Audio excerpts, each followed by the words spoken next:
fight alone will make us rich beyond our wildest dreams. Hello, hello, and welcome to the Disenfranchised Podcast. We're that podcast all about those franchises of one, those films that fancy themselves full-fledged franchises before falling flat on their face after the first film. I am your host, Stephen Foxworthy, and I like to party. Joining me today, as always, a man who would rather die than live in a world where he can't kick my ass. It's Tucker. Hey, Tucker. Hello, Stephen. How we doing? How's it going? No, how are you doing? I'm well. How are you doing? Fantastic. I'm good. I feel great. Cool. Just keep the fists away from the moneymaker. That's all I ask. Yeah, dude. Never sneak up on a man who survived a chemical fire. Nope. Nope.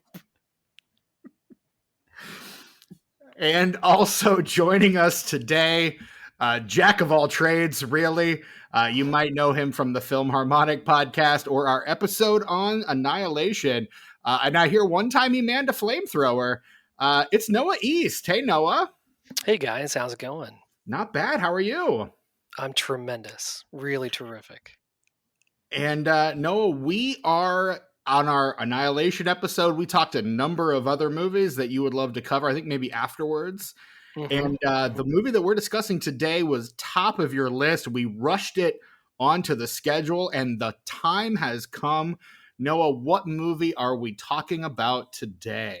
I've been waiting with bated breath for you to get a hold of me and say that you were ready to talk about 2007's Hot Rod, directed by Akiva Schaffer.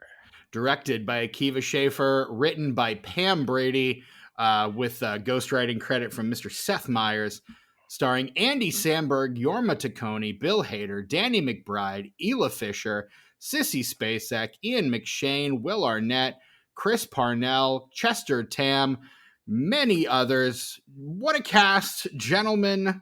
Dare I say it? What a picture. Boy, what a picture. Yeah, I was really fascinated last night when you told me that you were watching it for the first time. Yeah, I'd never seen this movie before. Because I assumed mine too. I assumed that if you had it in mind to do on this show, it would be because you were already a fan of this. No, I probably nagged him, is how it happened. I probably nagged him enough. That happens a lot. A lot. A surprising amount of episodes get pushed forward due to my nagging. Correct. Well, and one of the reasons that it was fascinating to me was because this is one of many movies that I have kind of a history with in terms of like asking people when was their first time seeing it. And it turns out that your first time seeing it was last night. Last night for this recording, yes. My partner and I... We were watching it at the same time, only I was watching it for about the 15th time, whereas you're watching it for the... amateurs. First. Yeah.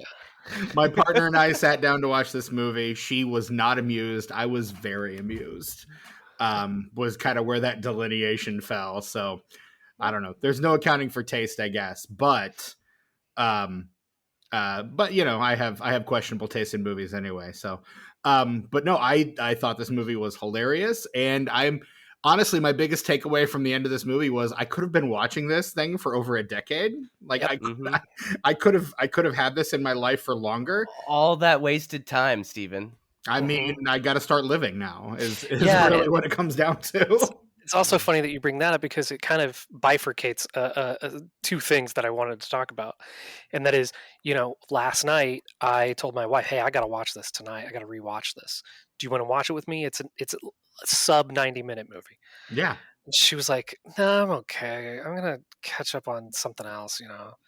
I've seen it before. And I was like, well, yes, so have I. But like, it's infinitely rewatchable. It is. And I think that informs a little bit about like this film's particular target audience are infantile boys like us. Right.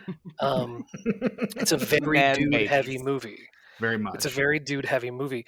And I think that's kind of...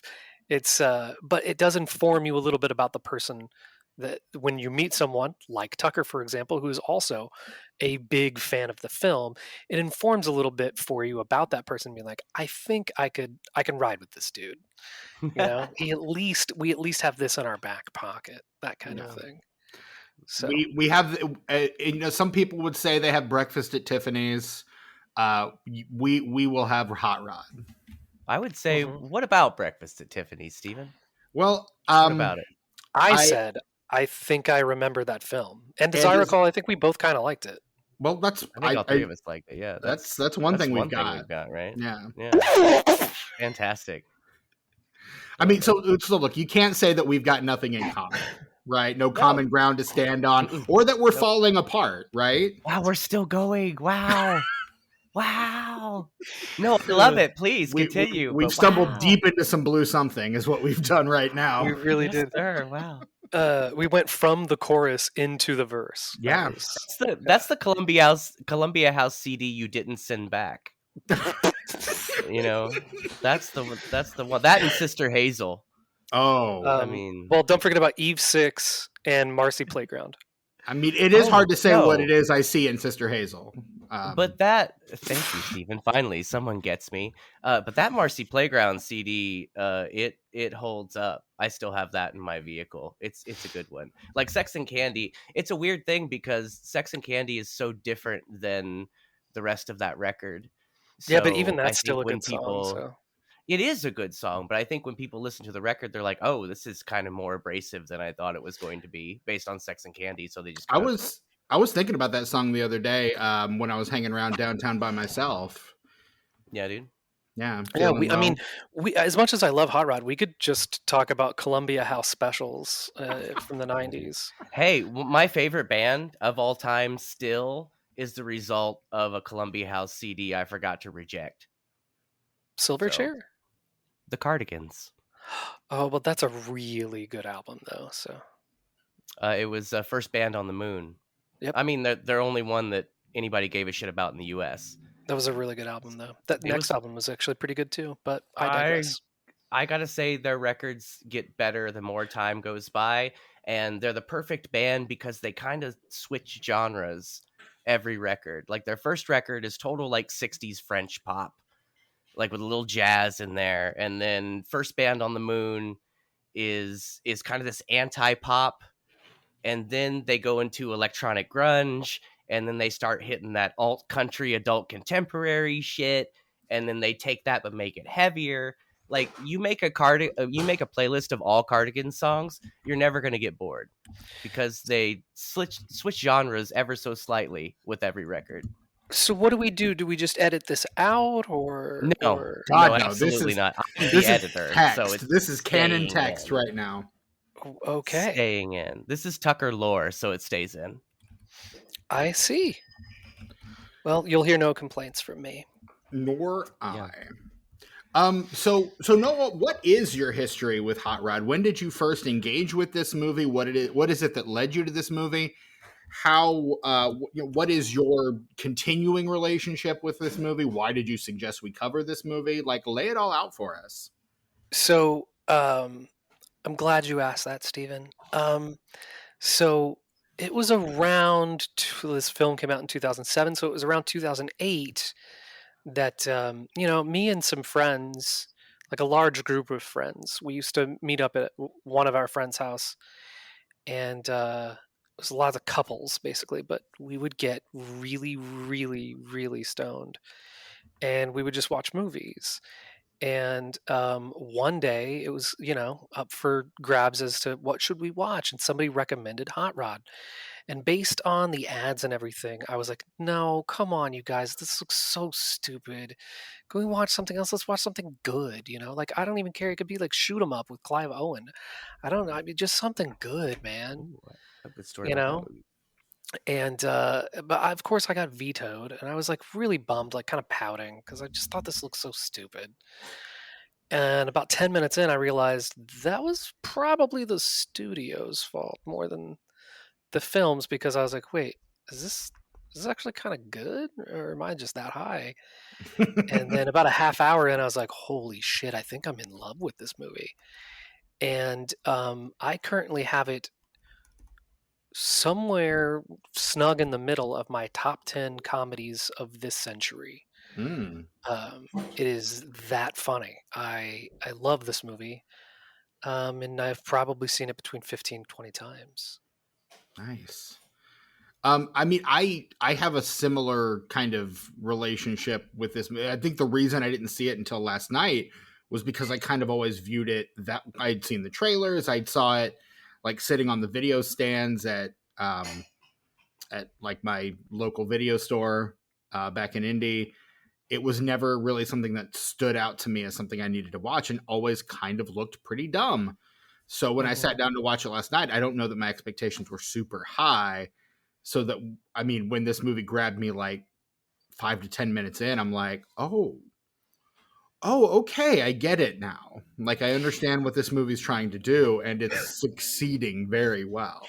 Yeah, and uh, uh, for me in 2008 or late 2007, when somebody had downloaded a pirated version of this and I saw it for the first time, uh, you know, I didn't have the hindsight that you have to know like what all different careers some of these people went on to have, and how it's gained cult status by now. So, Right. that kind of probably softened the blow for you a little bit.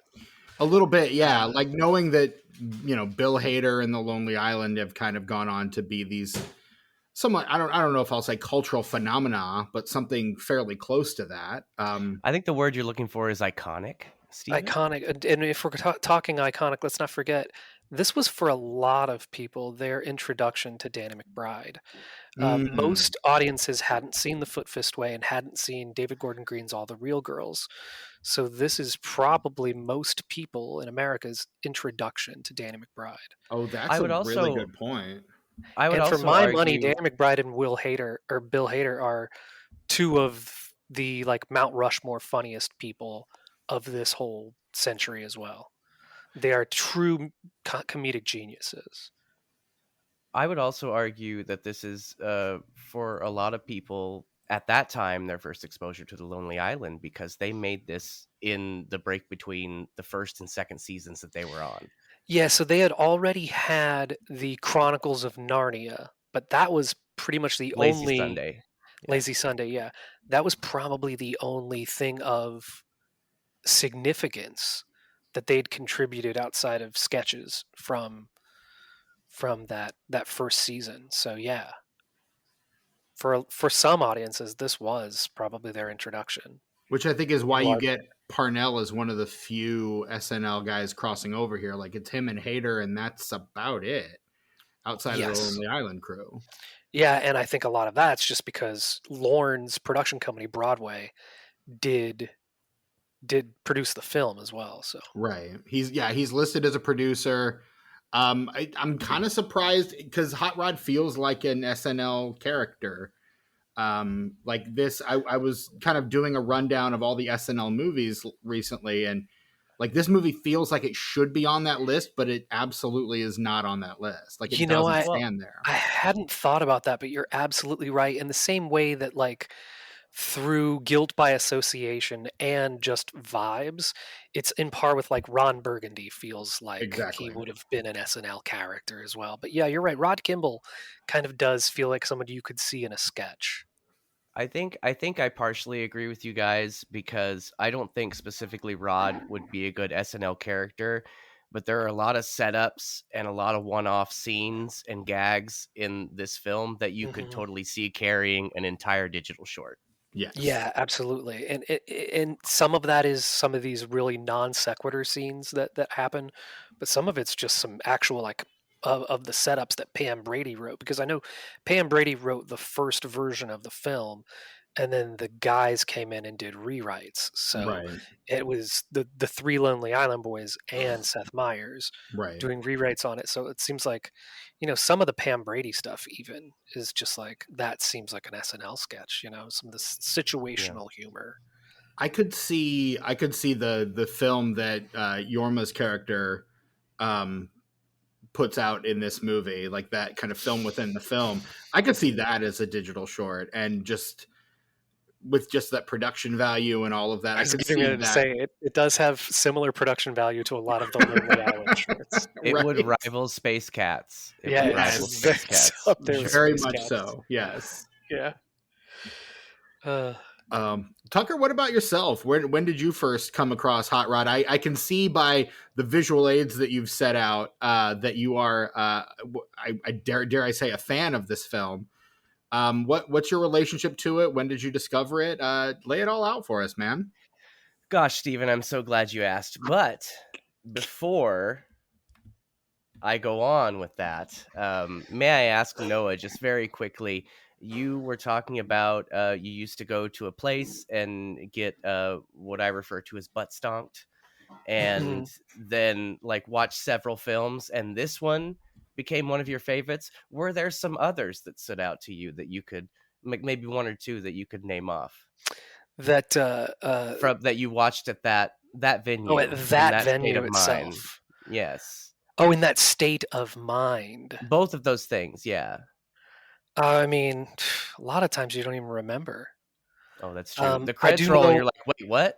I will say What? this: that is the same place that I saw my favorite Pixar film, Which is and that's Wall-E. oh, hey, So there's it a was. criterion of that, so it's got to be good. I know. Criterion 4K. It's on my list. It's on my short list for It's sure. it's my favorite Pixar film, and I love the Pixar movies for the most part. So Word. yeah, there was that. I remember seeing Edge of Tomorrow there as well. Yeah, kind of Um, underrated, kind of. Well, and you're noticing that all of these are around the same time frame, Yeah. like Yeah. 2007 to 2009, Yeah. Well, So yeah, but this is during those times, this is the movie that I equate with that time and place because it's the one that stands out far more than any other because I have such such a axe to bear with this film, or the sword to swing. I don't know I'm if I keep going, it's just malaprops the rest of the way. what you're saying is, if the boner police are in town, get me a lawyer. Yes, That's what you're saying. yes, That's what you're saying. Okay, that I'm is just what making I'm sure. saying, yeah. I was really curious because you kind of described that so well, like kind of put an atmosphere to it. So I didn't know Yeah. if there were other movies that kind of stood out during that time too. No, it's just, But I think it's anyway. just one of those situations where I really remember where I was the first time I saw this movie, and it surprised me.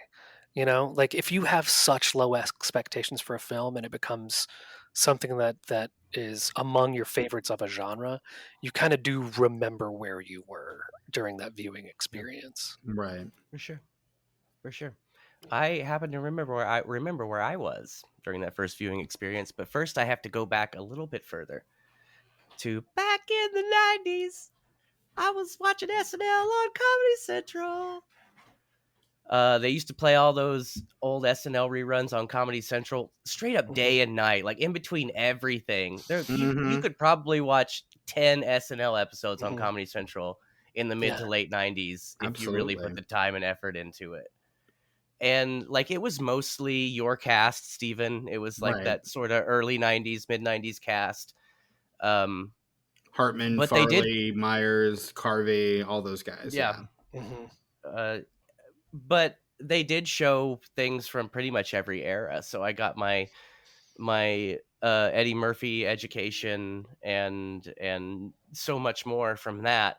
But the first cast that when I started watching the show every Saturday night, which I still do, was during this cast, like Sandberg, Farrell, mid-2000s. Wig. Yes. Dratch, Amy Poehler, Yep. Maya Rudolph, Fred Armisen, Bill Hader, Will motherfucking Forte. That is my era that I think is the pinnacle of Saturday Night Live. That's the only thing that this movie is missing. This is a perfect film, but it would transcend that if Will Forte were involved somehow. It almost makes you wonder if there wasn't a part written for Forte and he just wasn't able to do it. Well, especially because he ended up doing Akiva's next movie, MacGruber. Right. Yeah. So. Yeah. Future episode of this podcast, MacGruber. I want to come back for that if that's not spoken for. No, it's yours. You have it. You're on the list. I'm a bit of a Lonely Island guy because I too once was a comedy parody rapper at one point. You were. So I remember those days. A frapper, a fake rapper, a frapper, as they call it, the boys themselves. Lonely Island-esque a little bit. So. I have an affinity for these fellas, you know. Yeah, dude. Now, when we do the MacGruber episode, every time that we get deep into a conversation and start to come to the conclusion of it, can I just cut to an explosion and MacGruber, and then move on to the next thing? I would insist upon it. Oh, That'd be okay. fantastic. I could put that in my portfolio. Yeah, absolutely. You're probably going to have to host that if you want to do the sound effects live.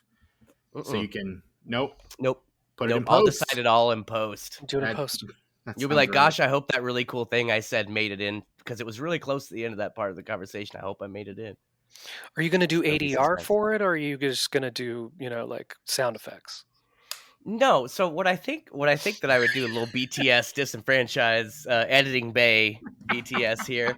What I think I would do is we would record the episode as normal. Mm-hmm. And then when I felt to the point in each part of each conversation where it was getting to the point to where someone was going to say the thing that really just kind of ended the conversation, because that you really summed it up, right mm-hmm. before that hits, explosion, MacGruber.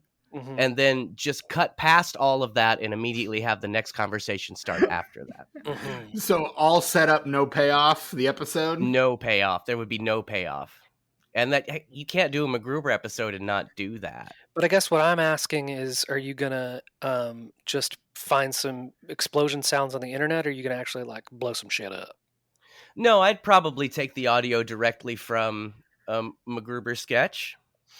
Oh, probably. Well, shitheads, I found some fireworks in the bathroom. Would you like to light them off? I would. I think that I would even keep the studio laughter in there and everything. Because a MacGruber sketch gets no laughs until that point. Really, you get some chuckles because there's some funny stuff, but it's all set up. I realized that you have canned laughter on your show. I didn't know that. Oh, we don't. No, not usually. Not usually. I mean, we find each other funny, so there's that. But that beyond that, not project. Really. That would be a fun editing project. But no, not normally. We don't normally have the laugh track. No. If we did, that'd be a good place for it. Yeah, right there, right there where I say that. MacGruber. There it is. I look forward to the MacGruber episode, boys. Now, if I may continue. You may. Please. So yeah, that was kind of my cast. But because smartphones didn't exist and Facebook was barely a thing at the time, I had no idea this movie existed until it was available on home media. No idea. Roughly what year are we talking? I saw it in 2008, March of 2008. So it was roughly around the same time that I did, I bet. Yes, and actually it was shown to me by my former wife and current roommate. She was like, hey, this movie is straight up the shit. And I was like, I don't believe you. I haven't heard of it. And I'm a movie guy. So what are you on so about? So I would know. Fucking amateur, you goddamn plebe. Anyway, but can we have t-shirts made that say "goddamn plebe"? Can we please? Yes, please do, But don't credit me for it, because I try not to blaspheme, because I know Joe listens sometimes. That's true. You credit yourself for that one, Steven. I mean, they just have to go back and listen to this episode, really. No, I tease. But no, we watched it, and then that's, I think, when we decided that we were people who wanted to be around each other and shit, was when we watched that movie together. Of course, as all things do, that came to an end some years later, and that marriage was dissolved. But as I indicated earlier, of her being my current roommate, we remained friends. And you really have Hot Rod to thank for your continued friendship. I suppose so. Thank you, Hot Rod. Have you and your current spouse watched Hot Rod together? Now, Marv has seen Hot Rod, just not with you. We have not viewed it together. No, he suggested it yesterday, because we did a double feature. We watched Bringing Out the Dead. I finally broke the seal on that 4K, Steven. Woo. Good. It looked good. It looked real bet. good. I came about that close to buying it, fantastic, and I ended too. up buying something else instead. You gotta get it, dude. I It's And will. now so that you're good. a fan, you're gonna have to go back, double back, and get it. Just for the Mark Anthony performance alone by the 4K, Steven. Oh You wait, seen that guy in real life? wait, what are you guys talking about? No. Bringing Out the Dead. Oh, I thought we were still talking about Hot Rod. Yeah, Mark Anthony. No. Is good in that. No, we'll get back to it. Yeah. I was like, a 4K version of Hot Rod? Yes, please. I'm waiting for it. Come on, because the Blu-ray sucks. Just hold out for the Criterion Collection. Look at There it is. here's the thing. They've been throwing around. They joke about having a Criterion collection of sketches, like digital shorts, like on the podcast, the Lonely Island and Seth Meyers podcast. They talk about like if this short is Criterion collection material. And honestly, I would buy a Criterion collection digital short collection. I would buy the shit out of that with commentary on every digital short. That'd be fantastic. If it would just the Lonely Island ones. Yes. Yeah. Well, they're the only ones. I mean, if it says digital short, they are involved. Once they got involved, there was a digital short format existed briefly before they joined the cast, but everything after that has the label digital short is in some way Lonely Island related. Because after that, up through present day, yeah. Because I think even now, like Please Don't Destroy, they have their own kind of thing. Yeah, it's like a short film by. Right. That's why when this season, the first time that digital short logo showed up, I about lost my fucking shit. Sushi Glory Hole, we stand. Because like I knew Andy was back on the cast to play Doug. Right. But I didn't know they're going to be doing new digital shorts. That blew my fucking mind. And last week's digital short, you guys, it's not just like really funny, but it's also a certified banger. I would listen to that song, I think, if it weren't silly. I haven't watched SNL in a couple years. That's too bad for you. I know. I know. There's been some good stuff this season. There has. They maybe their first recurring character in years. Well, you have Lisa from Temecula. Sure. But like they've kind of switched off of the kind of the character-based comedy of late. And which is, I mean, it's a bummer to me because I like the character-based stuff. That's kind of always been SNL's bread and butter. Yeah. And they've kind of pivoted away from that in recent years. And I do find that to be a bit of a bummer, but the Domingo thing has kind of been I've heard about this. It's a bummer, Steven, but also I think there's a reason they have to move away from that because in most of SNL's run, you could do recurring characters. You could do the same sketch basically over and over with slight changes because you only ever saw them, 2 or 3 times a year. But now YouTube exists. Right.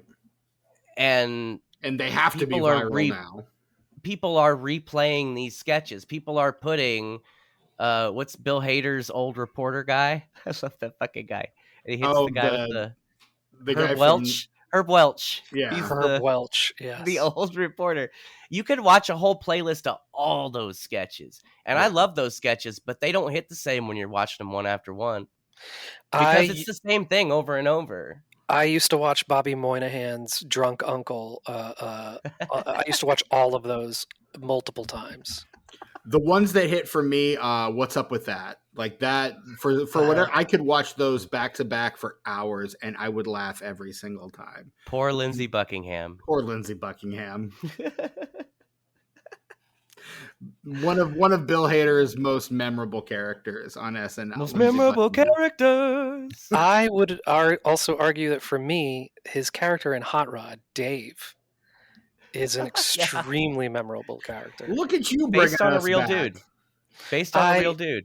I am such a big Bill Hader fan. Like I said, actually based on 2 dudes. Yeah. Oh yeah. Yeah. It's so the character of Dave is the acting that Bill Hader is doing is based on a friend of Bill Hader's when he was a teenager. Basically, the way the character is presented. But some of the things that happen, such as the bench grinder shooting the metal in his eye when he was on acid, Right. is something a friend of all the Lonely Island guys did. So like how it's written, it's based on one person, and how it's performed, it's based on a completely different person. But the guy who got the metal in his eye actually got it in his eye in real life, Ooh. not like over here. So, Yeah. I Yeah. found this acid, but I can't do it.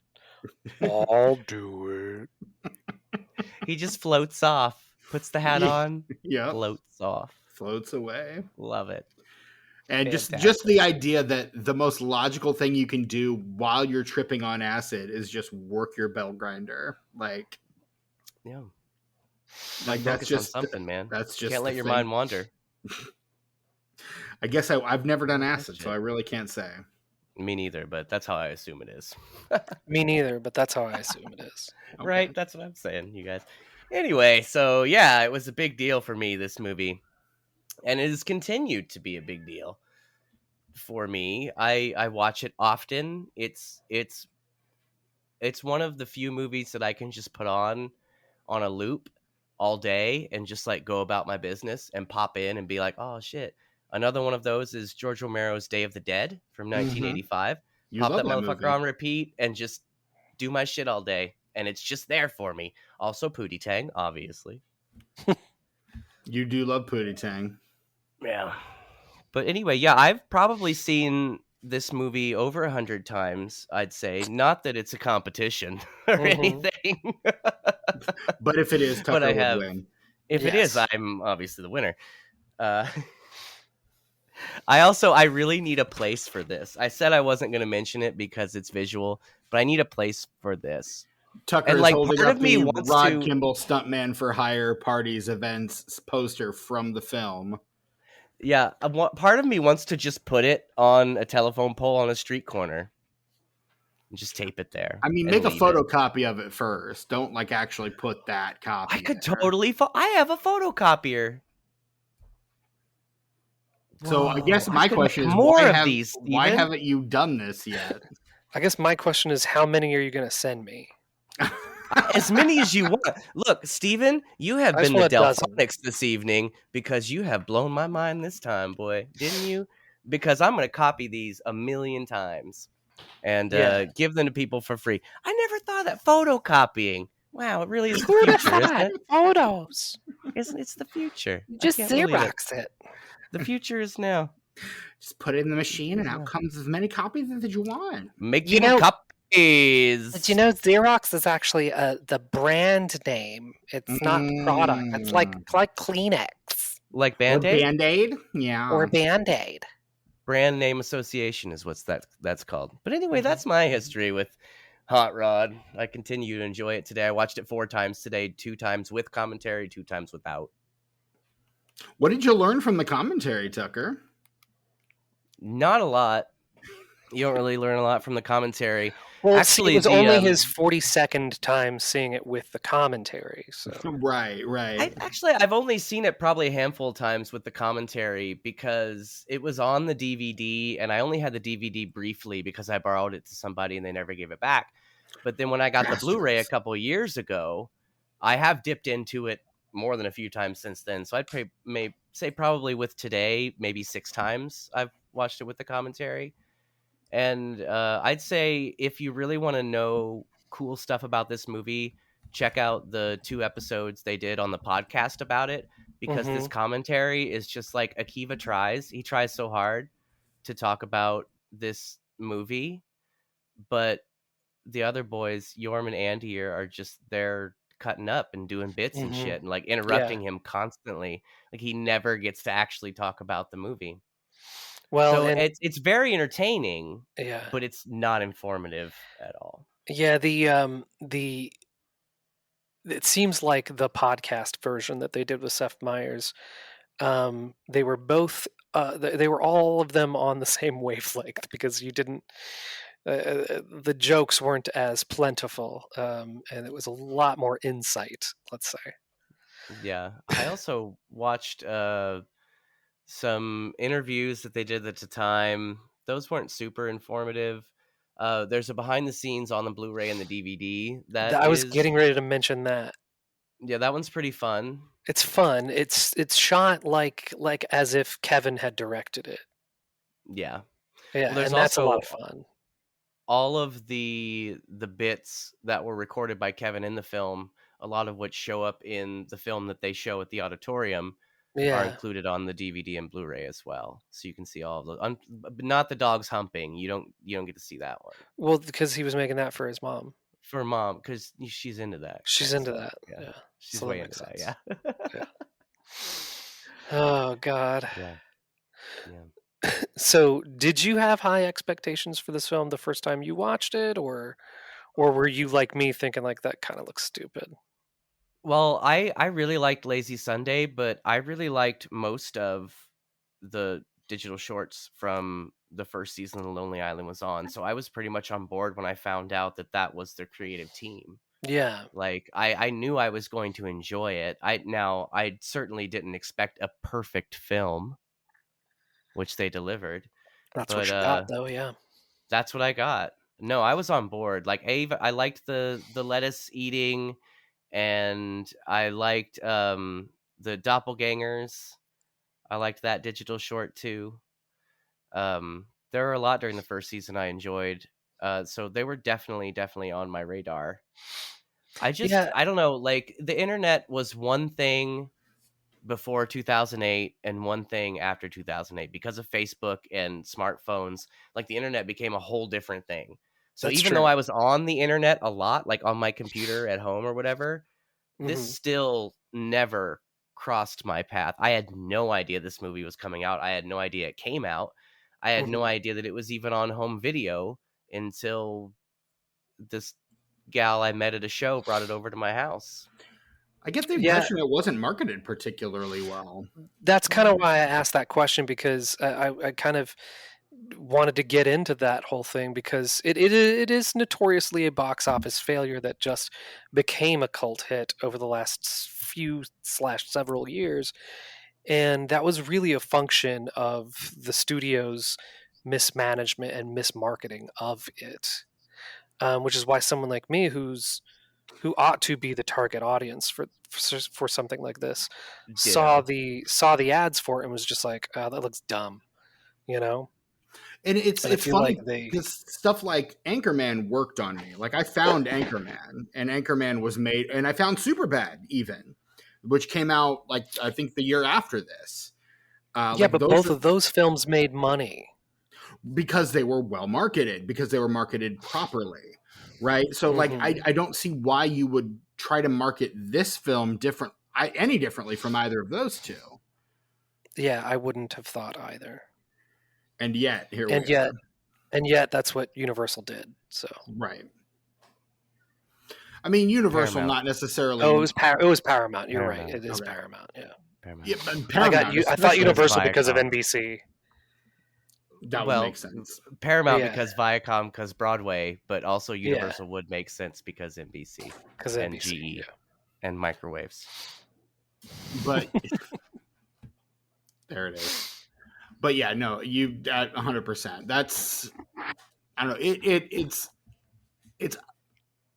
It's unfortunate because this movie is so funny, because it has developed the following. It's just we could have had more of these had it been well marketed. Like, granted, it took us several years to get that Anchorman sequel, but we got it. Like, we could have absolutely gotten that Did Hot we Rod need it sequel. though? And like I'd God, argue no. for this, like I'm glad that we're covering it, but I don't think it really leaves itself open for a sequel. I guess if it did well enough, I mean, it's Hollywood. If it did well enough, it would have gotten a sequel. Well, kind of that's my question. Like how did how did you guys arrive at wanting to do this? Because what did this have legs as a franchise starter, A or what? franchise? I don't I know, mean, honestly. in terms of stuff like this, if there's a recognizable brand behind it, you can pretty much Mhm. parlay anything into a sequel. That's Well, and true. And The I'd Lonely argue Island is a brand in and of itself. I would Exactly. say that it's a franchise. Like, I mean, you have this, and then you have Popstar, which is, I would say, in some ways, a spiritual sequel to Hot Rod. I mean, the That's character that true. Bill That is a Hader really good plays in point. Popstar is very similar to Dave. I could see this being future Dave. You know, there's a lot of similarities in the way that the tone of it and the comedy of it, obviously because it's Lonely Island. Also, you've got shit like Bash Brothers, like, and they're still Oh doing God, I stuff. love that so much. The Bash Brothers, I love so much. Bash And Brothers is great. Yes. the similarities between Popstar and this are kind of interesting because Andy is up front as the star. Yorm is second fiddle in scare quotes, and then Keeve is either like barely in it and directing like Hot Rod, or plays a part but is missing for the vast majority of the movie. Yeah. Right. So I mean, there are similarities abound between those two. I mean, and that kind of seems to be their, at least theatrically, for films anyway, that seems to be their kind of group dynamic, for Mhm. good or ill. Now, they have within the shorts themselves and within the music different responsibilities and roles, but within Yeah. the films, that seems to be the hierarchy, as it were. Yeah. But yeah, absolutely. Like, this is kind of the original Lonely Island film, and then Popstar becomes, I think, the perfected ideal of the Lonely Island film. I agree with that, but I would say I think Hot Rod is better. I'm with Voltron here. Yeah. I mean, objectively, Popstar is a better film, but Really? I think well, Disagree. I'm saying I think that the faults that Hot Rod has, it works with in a way that it works for the film, making it subjectively a better film for me, at least. So I can recognize that that Popstar is technically, like, they upped their game, they knew what they were doing, and they kind of perfected what they were doing. But I still think that Hot Rod is the funnier film. I think Hot Rod is the funnier film. I think it's paced better. I feel like Popstar, as much as I like it, and I do really like it a lot, but it is a little saggier than this. This is a lean, jokes per minute, all timer kind of. Well, it's No. you have to consider the genre. It's like the difference between UHF and Weird and Al Yankovic's story. Like, is it the Right. same kind of humor? Yes, but they're two different types of movies, so the pacing has to be different. And I would say in mockumentaries or even documentaries, you can't pace things like a silly comedy. You can't do it, no matter how silly the comedy is in that mockumentary. Look at Spinal Tap, for example. Look at That's a like fair everything point. Christopher Guest has done. Like, you can't pace it the same, and that's why I'm saying Popstar is better, but I like Hot Rod better. Now, does it make sense? Am I making sense? You are making sense. I just don't agree. And that's fine. Hey, that's fine. That I will allow, as long as I'm coming in loud and clear. Yeah. As long as sense is being made, Yes. then really at the end of the day, that's the most important thing. That's all. It is. I have seen 3 of Akiva's 4 films now. The one I'm missing is The Watch, but I have seen Hot Rod, I have seen Popstar, and I have seen Chippendale Rescue Rangers. I'm told that the reason you haven't seen The Watch is the reason most of us haven't seen it, which is because it was panned when it first came out. It absolutely I saw was. It has a Yeah. good cast. I but mean, Richard Ayoade is in it. yeah, and I love still haven't seen it. Richard Yeah. Ayoade, Look- but yeah. It's perfectly fine.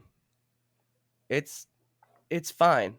You won't be disappointed, but you won't be surprised. Okay, it's not as bad as Pixels, but it's I mean, Oh, what it's way is? better than Pixels. It's way better Yeah. than Pixels. Come on. which Come I also on. haven't seen. But yeah, no, you saw the 3 good ones, Steven. Yeah, it's what it looks like. Yeah, I'm just looking over his like director's filmography, and he's directed The Watch is fine. a lot of shorts, but yeah, I've only seen 3 of his theatrically, or I guess 3 of his films, because Chippendale was not released theatrically. Yeah, but still, It was good. Chippendale yeah, was it's. fun. good. I was pretty surprised at how much I enjoyed it. Same. It really felt like it felt I don't know. I don't think it was really a spiritual sequel to Roger Rabbit, but it really, really felt like that. I mean, obviously they were trying to do some Roger Rabbit stuff there. Right. Yeah, so was Adventures of Rocky and Bullwinkle, but like Chip and Dale, I don't know. They lay it on thick, and it really feels like a tribute, like in the best kind of way. Roger Rabbit is one of those completely, see our previous episode on Who Framed Roger Rabbit. It's one of those kind of weirdly inimitable things that people still try to imitate. Like people were trying to imitate that even at the time, like Bakshi did Cool World. You've had when we covering that, it's on the list, man. Yes, we'll get there. I mean, there have been several attempts at imitating what it did. And Monkey Bone? Are we going to do Monkey Bone? Monkey Bone's on the list also. But yes. you couldn't even make Roger Rabbit nowadays. Like it was so much a product of its time, and a moment in the Hollywood studio system that would never get greenlit again. You would never have seen Mickey Mouse and Donald Duck. That's Spielberg. That's 100% Spielberg's involvement as producer. Wow, Spielberg. Like he gets in there and he's There's Mickey Mouse and Bugs Bunny. That's right. Mickey Mouse and Bugs Bunny, Daffy Duck and Donald Duck. Yeah, exactly. You would never have gotten. And there are people on both sides literally like counting the number of words that they say to make sure that they're equal. Yeah. Like it's this whole very specific thing. Yeah. To make sure that, but you also get beyond even that, you get characters from like the Harvey comics and the Harvey cartoons. Beanie and Cecil are in that motherfucker. Like you get Betty Boop, Lena Hyena, like all these like characters from throughout animation kind of getting lined up and put in this movie, like they all share the same world. And that's, I was talking to one of my coworkers earlier this week about why it is that I have this kind of love for shared cinematic universes and crossovers. And it's because of shit like Roger Rabbit and the Cartoon All-Stars to the Rescue and the Legend of the Chaos God comics and Disney Adventures magazine that I read as a kid. Like all that stuff like primes me for that kind of stuff. It's why I that's why I'm going to see the Pooniverse. I don't want to see the Pooniverse. I'm not. No, dude. I don't want to, but I know I'm going to because I have this brokenness within me. No, dude. May I encourage you not to? What's the Pooniverse? Don't do it. It's the Winnie the Pooh Blood and Honey. They're expanding that to include other. I think the word you're looking for was exploiting. Yeah, exploiting that. Yeah. Creatively corrupt exploitation. Pilfering. That's what you were doing. Pilfering. They're doing Vultures, films on just picking the bones of the public domain. Pinocchio, creative Bambi, types. Are they really? And they're going to do a shared universe, like Lars von Trier. Movie. Yeah, I would watch a Bambi sequel directed by Lars von Trier where Bambi gets revenge on we were friends. We were friends until this moment. Oh, I quit. I quit the podcast. I quit the podcast. But only if it was directed by Lars von Trier. You bastard. Oh, yeah. I watched Dogville, and that was all the Lars von Trier I needed in my life. I hear that Nobody is needs that easily his best film. I hear that's amazing. It's a best tough in sit. Heavy air quotes. Yeah, it is I want to see it sit, so bad. Man. I bought it at a half price book because it was on sale for like $3. And I was like, I like Nicole Kidman. I will buy this movie. I bought it and I watched it, and it was kind of, I had a similar reaction to it that I had to Requiem for a Dream the first time I saw it. Like I just except you felt empty, right? Yeah, that was the only difference. I felt kind of devoid of any hope and sanity after both of those movies. I'll buy it off you. I'll send you $3. You mail that sucker to me because I've never seen it, and we just did our best movies of 2004 on my show, the film Harmonic. We just did that last week, our favorite films of 2004, and I never got around to Dogville, and I had to like preface my list with it.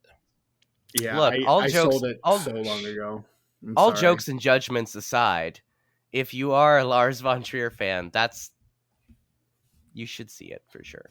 Yeah, I don't love everything that he does, but I like most of his stuff. I just think he's a hack in general. Him and Larry Clark, just fucking hacks. I like Von Trier more than Larry Clark. Let's say that. That's fair.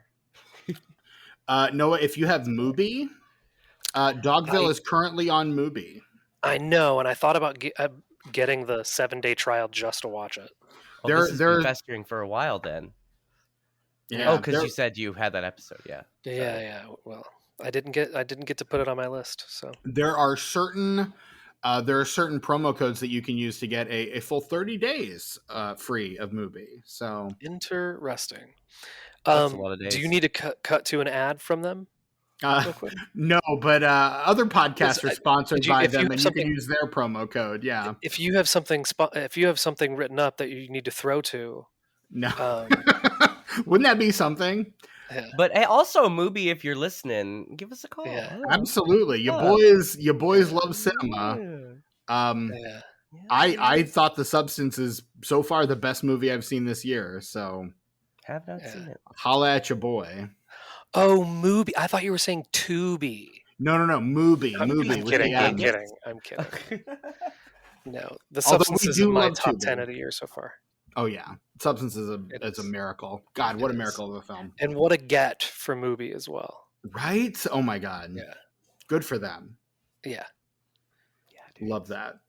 But seriously, Mubi, sponsor us. We would love that. Nothing more than to just talk about all the other great films on your platform.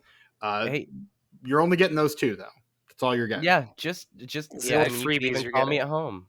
Call me at home. See the last episode for my home phone number if you want to just call me directly. That's right. It's in there.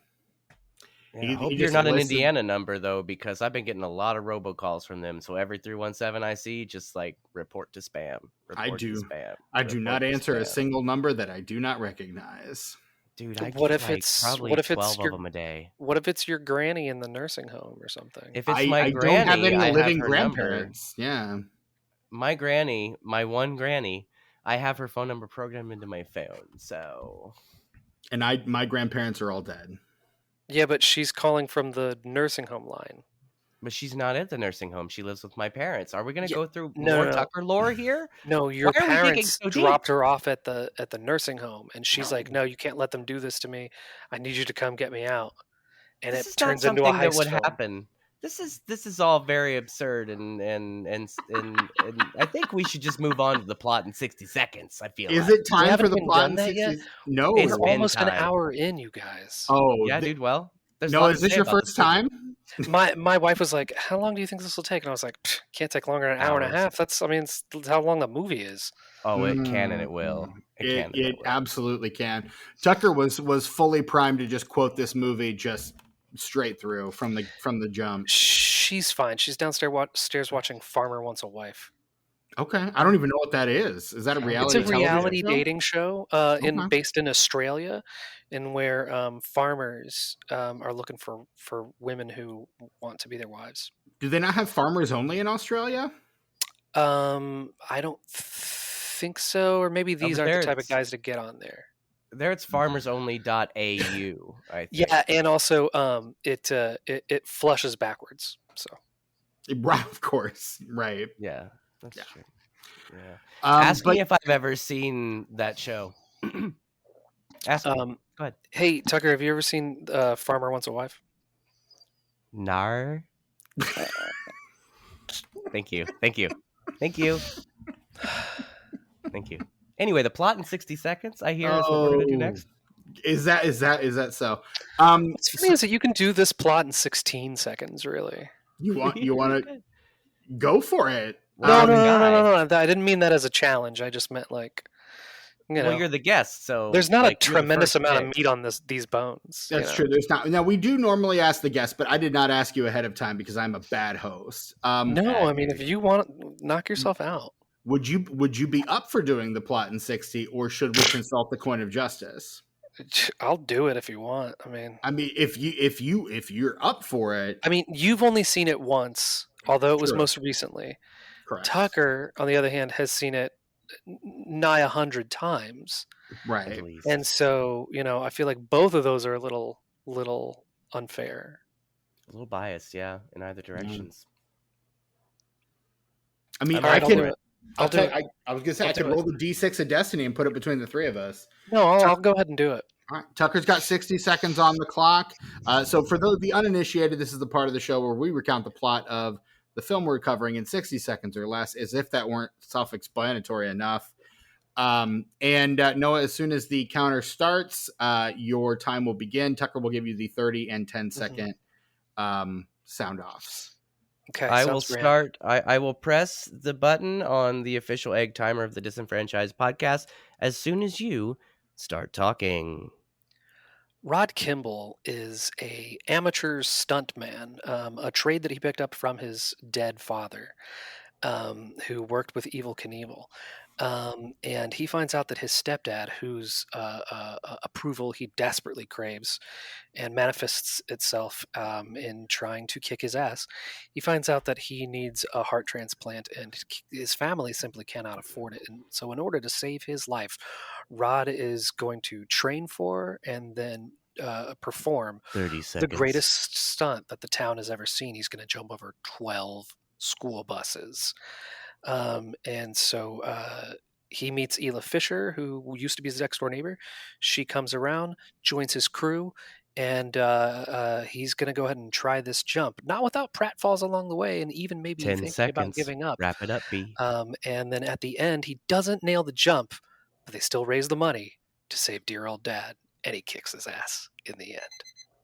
Perfect time. Nicely done. Perfect. It was touch and go there for a while. You had me on the edge of my seat. I didn't know if you were going to get it all done. I was gonna say that was an absolutely riveting plot in 60. I must Lots say. of tension there. Suspensefully paced. I appreciate it. That's Your why you craft come is back to me. appreciated here. That's why you guys just keep coming back to me. It really That's what it is one of the many services you provide as a guest. I'm a as consummate pro. podcast guest. You Yeah. are at least that, yes. One of the I'm gonna put this out here, and you guys can tell me that I'm wrong. One of the gripes I had with this movie is that Isla Fisher and Sissy Spacek do not seem to have a lot to do in this movie. You're wrong. So I think that Isla obviously has a lot more to do than Sissy Spacek. Right. And Sissy Spacek clearly is a much better actress. So Spacek is kind of wasted. Whereas Isla Fisher she's mostly fine in this movie. Her accent comes and goes, and that can be a little Right. distracting. I was gonna say that's a Fisher problem. That is an actual problem with the movie, and that is maybe one of the only negatives that I have about the movie, which is almost otherwise near perfect. Spacek is more of a function of the character; it just doesn't have enough to do. Right. Whereas Fisher actually is in it a ton, and one thing that she makes up for the accent inconsistency with is by being actually cute as hell throughout this movie. There are lots of shots of her, just reaction shots to him talking to her, and you're just like, she's looking at him dreamy-eyed. She's just got this very adorable girl next door mousy look to her that she very much plays the part and plays it sincerely enough that you buy it, other than her accent coming in and out at times. Yes, I definitely buy that misguided admiration for sure. Mm-hmm. I think it's good. I do. But buy I mean, like I don't know. Looking at like something compared to something like Wedding Crashers, where she gets to just play like full on crazy. Yeah. Like it doesn't feel like her role feels relative. Like she's just the love interest here. Like it seems fairly perfunctory. Well, And not there's only not a lot for her to really sink her teeth into here. I think. not only because, and here's why. Not only is it because, for all the reasons you just mentioned, but she's kind of the straight man in this. Think about the fact surrogate.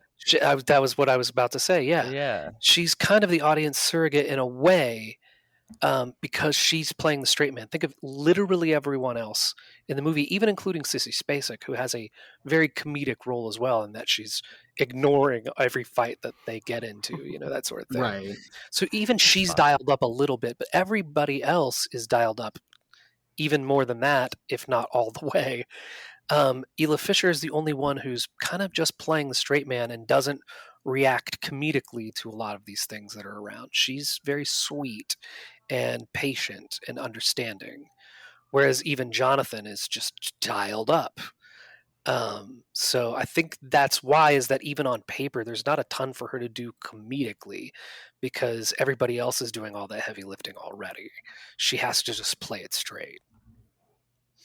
Which I don't know. I know she's got the comedy chop, so it just feels kind of a bummer Yeah. to see her in such a thankless role, you know? Exactly. It reminds you that probably almost anybody else could have played that part. They didn't need to get somebody as good as her. Right. They could have just gotten somebody. If you don't want them to be funny, then get somebody who can actually like play the part a little better. Who can But sell the again, gravitas, yeah. who can at least do an American accent. But what she makes up that for in that is that she is just cute as a damn button She in this is. whole movie, and so it really does cause you to root for them so Mhm. much. Yeah. And while I would agree that she is a bit wasted in this role, I think it's a necessary role. The movie doesn't work Oh without yeah. Oh that no, role, and he's absolutely right. it's the same you were saying with Sissy Spacek.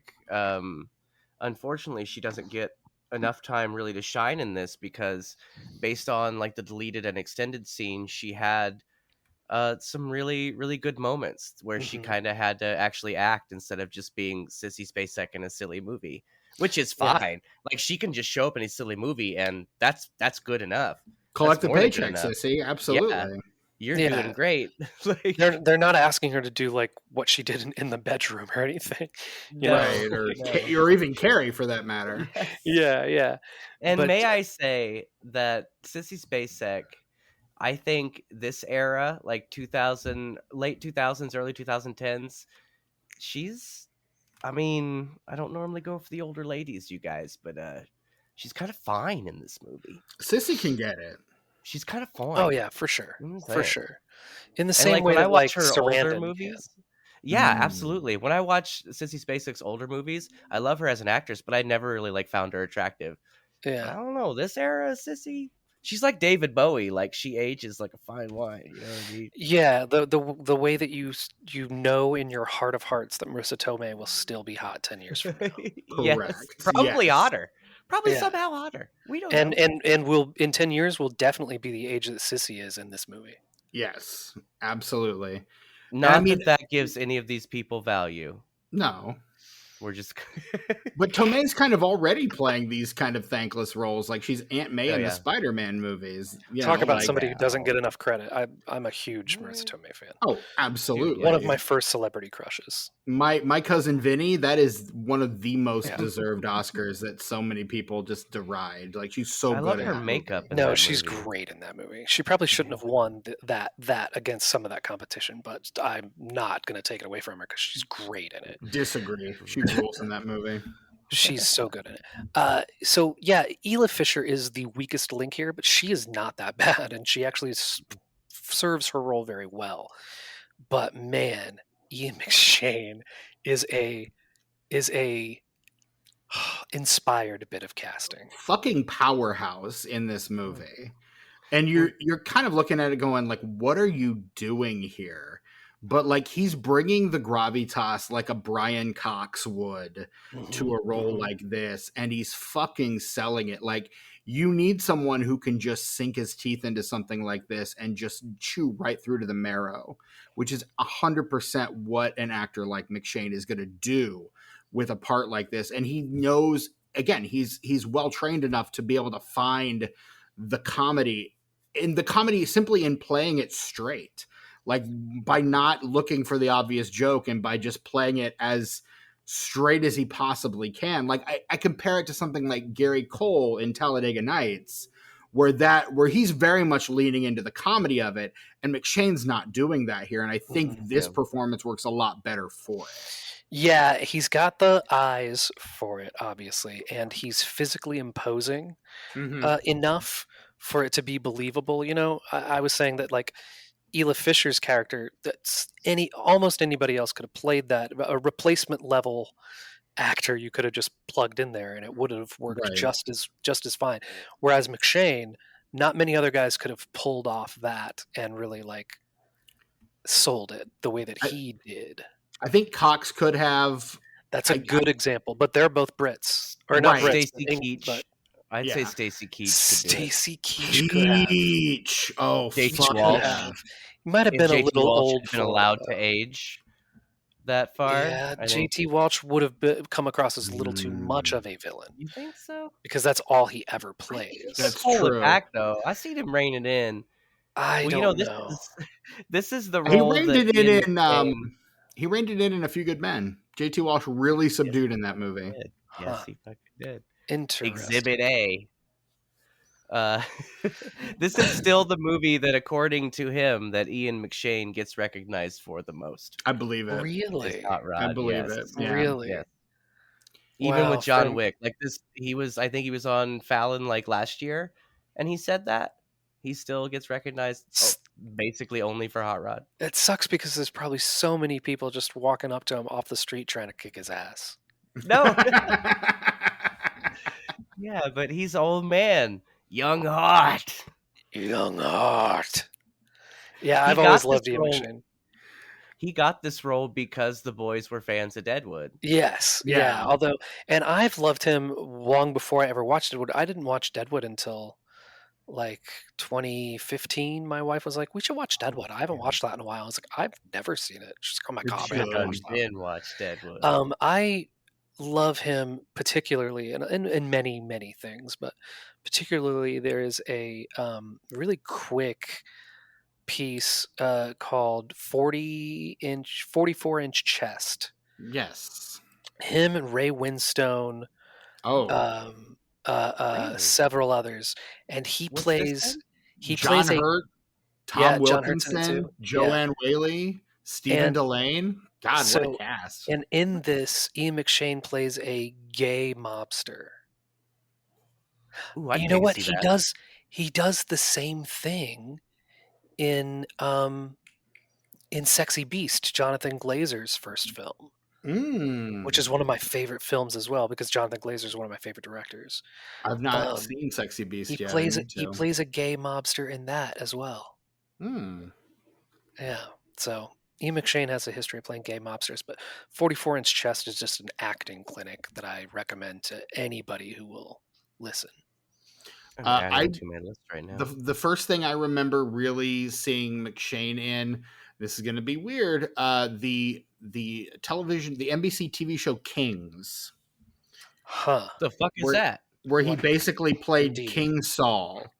Like from the Bible and stuff. From the Bible literature? Yeah.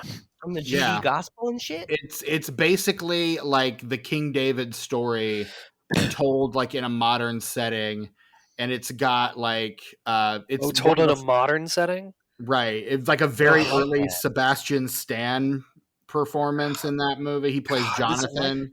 This is what happens when you let Baz Luhrmann get a hold of Shakespeare. Now everybody wants to do things in a modern setting. I don't know, man. Marty, well, it wasn't in a modern setting, but I feel like it was with modern sensibilities. Last Temptation of Christ. Yeah, it wasn't in a modern setting, but it was modern filmmaking style. And I really, and I mentioned that because I like when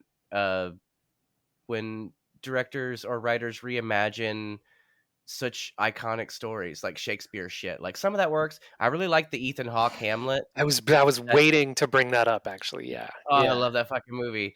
Some that's- of them work, some of them don't. But I just love that idea of just like sort of reimagine. You don't have to modernize it, but just reimagining something that's so set in stone, like the effing Bible. Clueless is Emma. And 10 Things I Hate About You is The Taming of the Shrew. Yeah. The Lion King is Hamlet. Is Hamlet. Is Hamlet. Yeah. Othello. Oh, is Othello. That's right. Mackay Pfeiffer. Or Mackay Pfeiffer. Yeah. Was it? No, it was Mackay Pfeiffer. Oh, whew. And Josh Hartnett.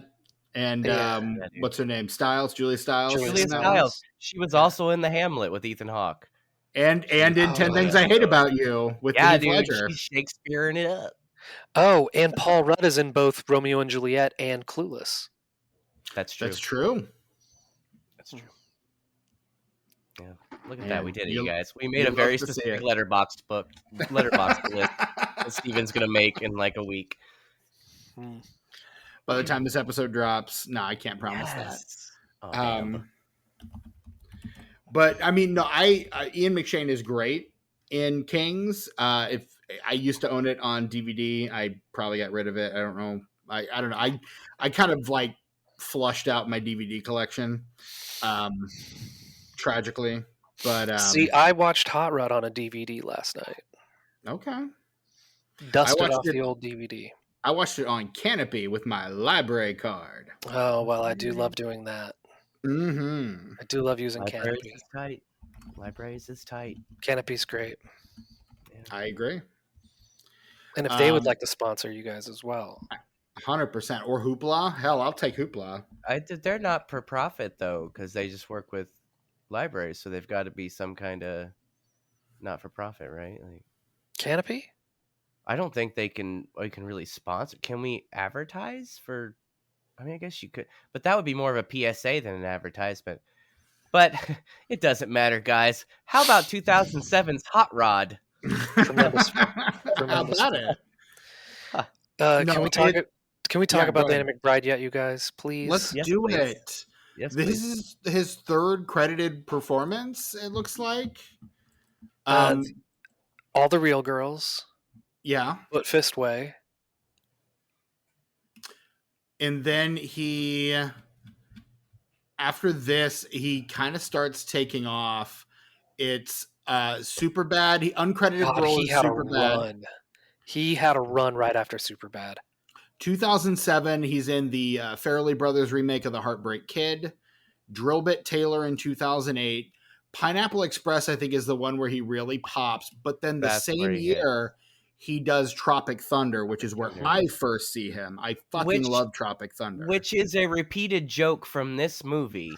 Yes. What happens to him in that movie? In this movie, he blows it up too soon because he can't hear what Dave is saying. And in Tropic Thunder, the exact same thing happens. That is how that movie begins. Yeah. These two movies are...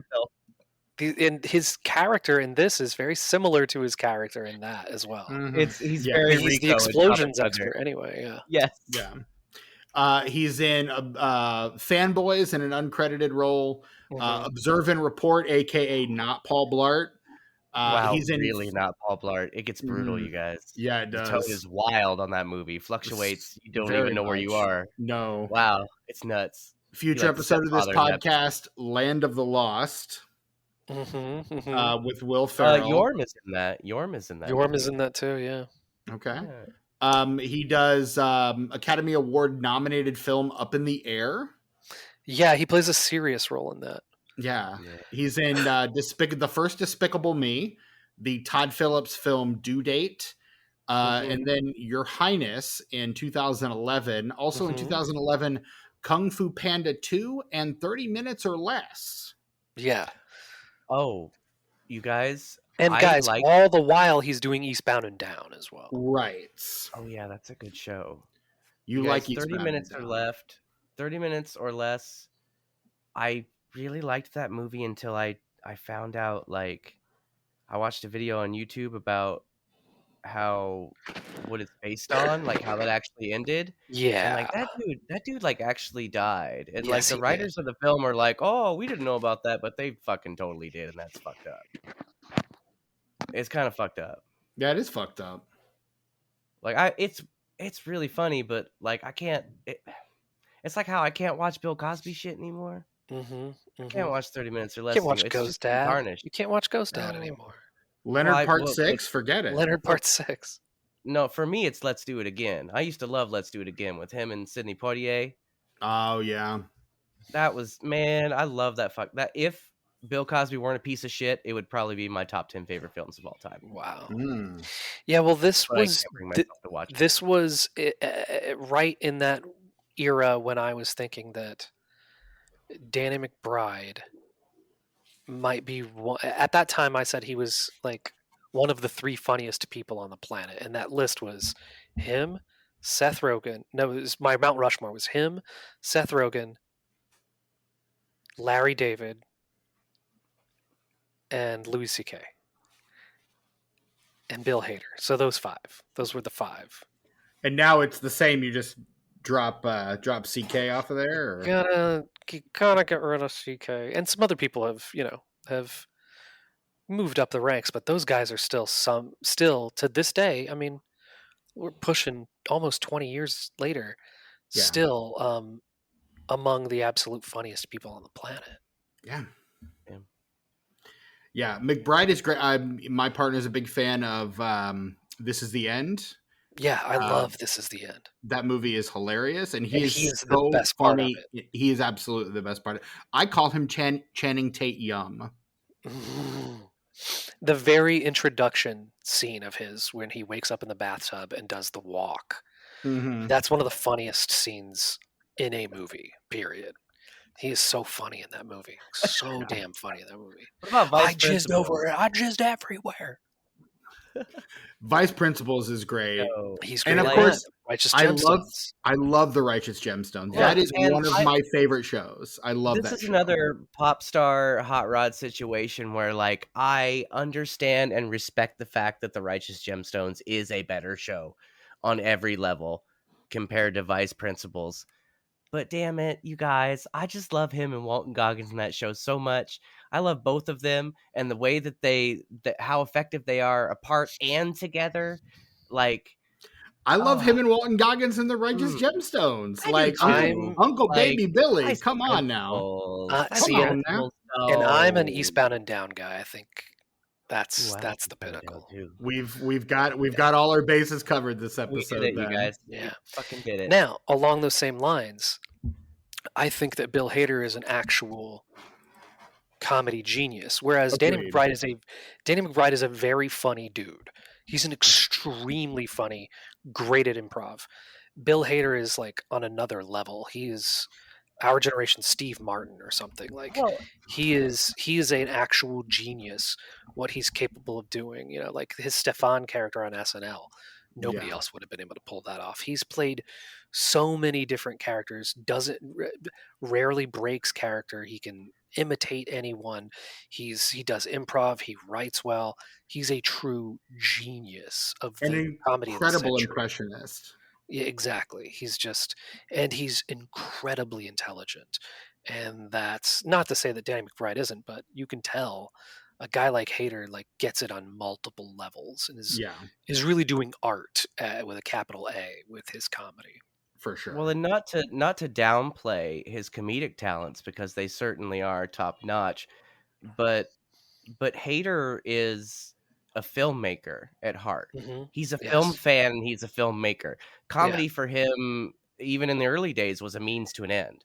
Yeah. He wants to get into filmmaking. And if you've seen some of the later seasons of Barry, you'll see what he's capable of as a filmmaker. The entire final season. Not only is he a comedic genius, but this motherfucker could be the next Scorsese. Like, this guy, he's tuned into that shit. Yeah, he really and truly is. I've said that I think he is the greatest overall talent that SNL has ever had. I believe that. Of all time. I would not dispute that. I agree. And though she's not in this movie, I would say right beneath him is Kristen Wiig. But we could save that for when I talk about MacGruber with you guys. Yeah. So you're a big Skeleton Twins fan then? I've actually never seen Skeleton Twins. That's the two of them together. I know, and I've still never seen it. And it's like the two best SNL cast members of my lifetime. Yeah, I've seen the lip sync scene, and it is transcendent. I'm still very much looking forward to seeing it. Good luck. Tucker, not a big fan, but yeah, I think with the Hader was obviously more recognized because he was already on SNL, right? But that was very early in his filmography, in his journey as a film actor, and those guys are both just exceptional in this movie. Mm-hmm. Especially McBride. He is the most quotable in this movie. I have a list of topics I wanted to talk about, and half of them are McBride. I've been drinking green tea all goddamn day. That whole bit. Hey, little girl, I don't want cherry. It upsets my stomach. stuff like that. Like it's just there's so I many go to lines. church every Sunday. Yeah, you bringing out the demons in me. May I interject and say that the man that he beats up in that scene is Kane Hodder's protege, the man who plays Jason in Freddy vs. Jason. And for the life of me, I can't fucking remember his name. Interesting. But yeah, that's the guy. And like he was kind of Kane Hodder's understudy in the latter Friday the 13th films. And then when in Freddy vs. Jason, they decided to go with someone taller. Ken Kersinger is the actor's There you go. name. Yeah, that's the guy. They went with him because he's a huge dude. He's a huge dude. Yeah. Also in Stan Helsing, the Scott Derrickson, The Day the Earth Stood Still, the Brendan Fraser Journey to the Center of the Earth. Or no, not even that one. He's in the made-for-TV one with Ricky Schroeder and Victoria Pratt. What a downgrade. Jeez Louise. That was rough. Like, at least in the TV Herbie, you got Bruce Campbell. Golly. Right. Woof. Big damn oof right there. Ooh-wee. But he's also a stunt coordinator. Like he did stunts for stuff like Cabin in the Woods, future or past episodes of this podcast, X-Men Origins Wolverine and Watchmen, and The Incredible Hulk as well. Has done stunts for all that shit. So, and while we're mentioning unique cast members, Albert, who's the guy I mentioned earlier, Steven? You tell me. Stephen Altman? Yes. Stephen Altman is the production designer in this film, and he's also the photographic representation of Rod's dad, and he is Robert Altman's son. Mm-hmm. So that's fun, right? Isn't Yeah. that fun? I feel like that's fun. He was also a production designer on Gosford Park, so come on. I mean, Come on. Gosford Park, beautiful movie. Exactly. Yeah. Why did Beautiful Mind win Best Picture over Gosford Park? Because we don't know. I don't know. We don't know. They felt like they owed a life debt to Ron Howard. They don't. They don't. Because they really old don't. People, Parenthood is better than A Beautiful Mind. Parenthood is better than a lot of things, sir. He should have won it for Apollo 13, and they didn't even fucking nominate him. So, like, that's really what it comes down to. Wait, are we talking about Ron Howard now? Yes, we're talking about Ron Howard. Yeah. Nice. Let's talk about Clint Howard. Let's talk about fucking Hot Rod, you guys. Let's save the Clint Howard talk for when we cover Ice Cream Man. So, we haven't even discussed Andy Samberg yet. The titular Hot Rod. Yeah, dude. Sandberg is... I'm not a big fan of his film work, by and large, honestly. You haven't seen Palm Springs. No. Actually, that's the one. That's the one. Palm Springs is fantastic. Palm Springs is a wonderful film. Palm Springs is one of my favorite comedies of the last few years. Like, it's got staying power also. Like, talk to me in 10 years and I'll tell you that Palm Springs is like one of my 3 favorite comedies of the last 10 years, probably. Yeah. But I'm talking like the Hotel Transylvania films. I'm talking That's My Boy. Yeah, he's doesn't bat 1,000. Let's be honest. No. But I know you probably love him in Brigsby Bear, which is a Tucker. I know that's a movie he's in that you love. He's in that a bit, yeah, and I do love that movie. I'm a huge Brigsby Bear fan because I'm a huge Kyle Mooney fan because I think he's another one of the funniest people that's ever been on SNL. I think we just became brothers. Yeah, big Kyle Mooney fan. Yeah. So are you coming back for the Brigsby Bear straight up then? You're doing Brigsby Bear? Yeah, for straight up, yeah. For straight up. That's where we go. That's where we go off script. Off format? Yeah, off format. That's the word. When are you doing it? Because he has a new movie coming out in just a couple weeks. No, you're right. And actually, there was a. We're doing it January 2026. Perhaps I will have seen Y2K by then. Yeah, Y2K comes out next month. I would hope so. And there was actually. Oh, we're doing. I'm excited for January. Yeah, I love Brigsby Bear. That was in my top 10 of I the mean, year we that could year. we could do it this upcoming January, but we'd have to move Bodied, Tucker. And I know you've been wanting to do Bodied for a while. I was thinking, could we do it in you July? guys. Because I love 6 Degrees of Separation, but like I would really much rather do Brigsby Bear. So if you Okay. could put that on July 31st of 2025 BTS band I'll see you meeting. then. I'll see you then. And also, I'll put Noah on there too for sure. definitely penciling Noah in as guest right now. Can't wait to rewatch Brigsby Bear. I don't think my wife's seen that one. Oh, it's so I definitely have not seen that one. So I saw that in a 3-movie day where I went to the theater and saw 3 movies in a row. Oh Oh, my! you saw it at the theater? I'm so jealous. Yeah, and I'm pretty sure it was. What was the first one? I know it was Brigsby Bear was the middle, and I think it was Baby Driver, Brigsby Bear, and then I don't remember what we ended with. But it was a hell of a triple feature. Nice. Yeah. Nice. It's Brigsby Bear was strangely another one like this, even though it should have been in my purview. Like I didn't know about it until way after it had come out, so I didn't really have a chance to see it at the theater because I didn't know it was out. See, when the strangely enough. ads came out for Brigsby Bear, I was like, again, the opposite of this. It was marketed really, really well, and I was like, that looks fantastic. I'm in. I must not have been on the right websites then. Damn. Great movie.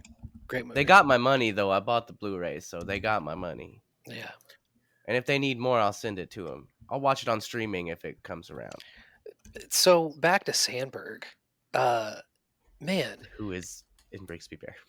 Yeah, he's so good in this, obviously. Like he gets that right tone of like obviously he's playing Rod as a man-child. Right. But a role he does very well. Yeah, he's always done that well, but what he brings to Rod, and maybe some of it's the writing, though, there is a sincerity to this character that you can't, because of it, you can't help but root for him. I think that's what makes it him work. So likable. Yeah. I don't think it works if he's not grounded in that way. Yeah, exactly. Like, yeah, he wants to beat his stepdad's ass, but like, you never like it, for some reason, because he loses every time, you actually do kind of feel sorry for the guy, and you kind of want to see him win. You want to see him pull off stunts, you know? Yeah. There's this dogged confidence and self-assurance that he has where, he's never successfully landed a jump in his life. And yet every time he's about to do one, he thinks he's going to. Like he doesn't even question it. Maybe the first time you ever see him question it is at the end, at the very big jump, when he's like, oh shit. But every other time he's just been like, don't worry, Denise, I've done this before. It's like, you've never done this before. Right. And by the time he gets to that last jump, like, you kind of believe that he can do it too, even though he has done nothing to prove exactly that he's capable of it. It's just that dogged self-confidence in the face of nothing but evidence to the contrary. I was going to say, however misplaced it might be, right? It is so admirable and so endearing, and I think that not many other actors could have rid that very thin line the way that he rides it. Yeah, and on a moped, no less. Rode that very thin line. A moped that pedals like that. Right. Yeah. Yeah. No, and I mean, is this his best role? I would leave that to you guys, but well, it sounds like you guys might think that Connor for real is, but I do think that Rod Kimball is his best role. There were some things that I saved in here that he does that I just find so funny. The way that he yells "shit" right before the big long fall when he falls. That whole scene might be my favorite part of the movie because he's doing like the flash dance, like just dancing and flying and doing the kicks. No, and then never. The way the music cuts out right as he yells "shit," and then just goes falling for the next 3 minutes. I was, Yeah. it sent me. I was hit done. a really guttural like trumpet like blast like just like laugh right when it happened too. Oh yeah. And then obviously he does this often. It's just one word things like when he wakes up from when you think he's about to die and he just goes "Who mistake?" Yes. Sandwiches. Yeah. Yeah. Oh, In the God. commentary, they all agree to say sandwiches after he says hoobastank because they pronounce it as hoobasteak. So they're saying hoobasteak sandwiches, but then they all forget to do it. And it's pretty funny that they forget to do it, but then they remember to do it after they forgot to do it. Which, now that I'm describing it, doesn't sound that funny, but No. within the context of an hour and 27-minute film commentary, it's pretty fucking hilarious. My Also, within the physical media, you can access where it puts Footloose and Hot Rod side by side. Oh, it Oh, I love juxtaposes the that. two. Oh, that's Yes. fun. And it's very great. cool. Yeah, that sounds like a blast. The safe word is whiskey scene. My partner was like, "Wait, are they doing a Family Guy joke?" And I'm like, This Look, predates that episode. that episode came out in December 2006. Oh, This really? movie comes out in August 2007. They had already shot it. They had already shot it. They'd already shot it. So it's kind of one of those like the episode of South Park where Cartman joins the Special Olympics and then The Ringer. Like it's that kind of like these two ideas happening kind of simultaneously to one another. It shows you that great minds think alike and there's nothing new under the sun. Right.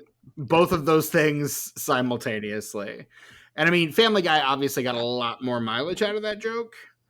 But yeah, I mean, and I think they tend to like drive it into the ground a little harder than Hot Rod does. I will forget it.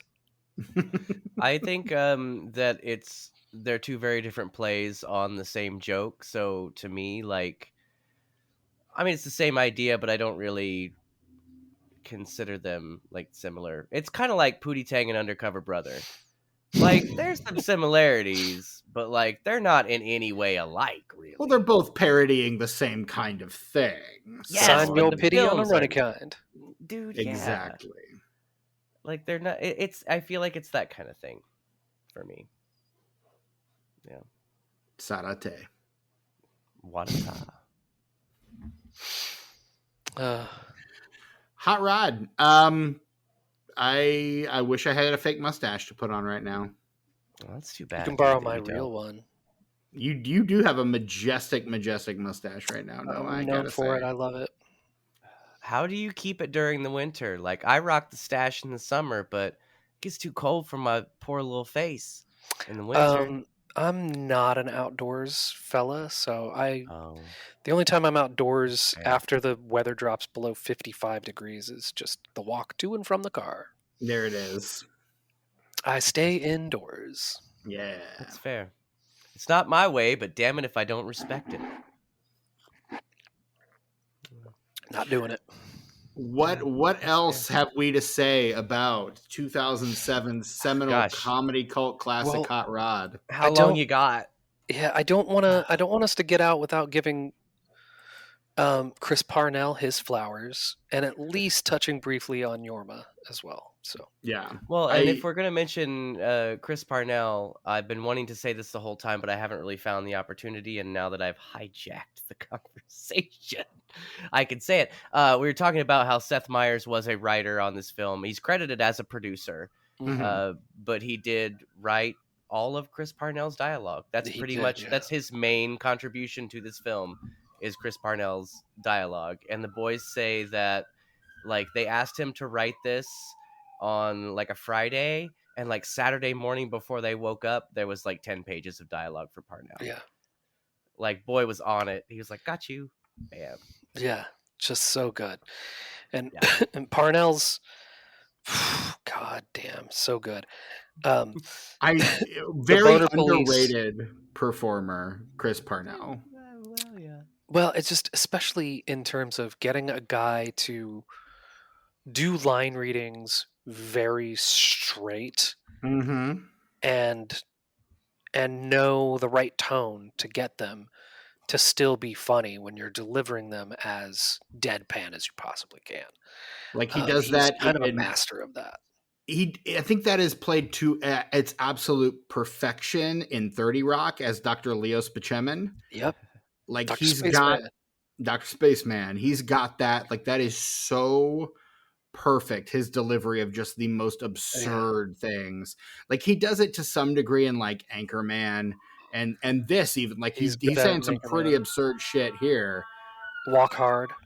Well, yes, Walk Yes. Hard, absolutely. Yeah. But like I don't think that he ever does that quite as well as he does in 30 Rock. And I think that's Tina Fey going, you do this really well. That's just going to be your whole character. I think that. Go ahead. Go ahead. Oh well, if you insist. It's I your think movie. that Chris. Your Thank show. you. I think Chris Parnell has a very unique voice, and I mean that in a way that he's a unique performer and that he Mhm. literally has a unique voice. But I also think that he has figured out exactly how to use that in every situation that you could possibly throw at him, Mhm. and that's why, like, he gets a lot of roles where you need a good voice, but not a lot of them are really often the same.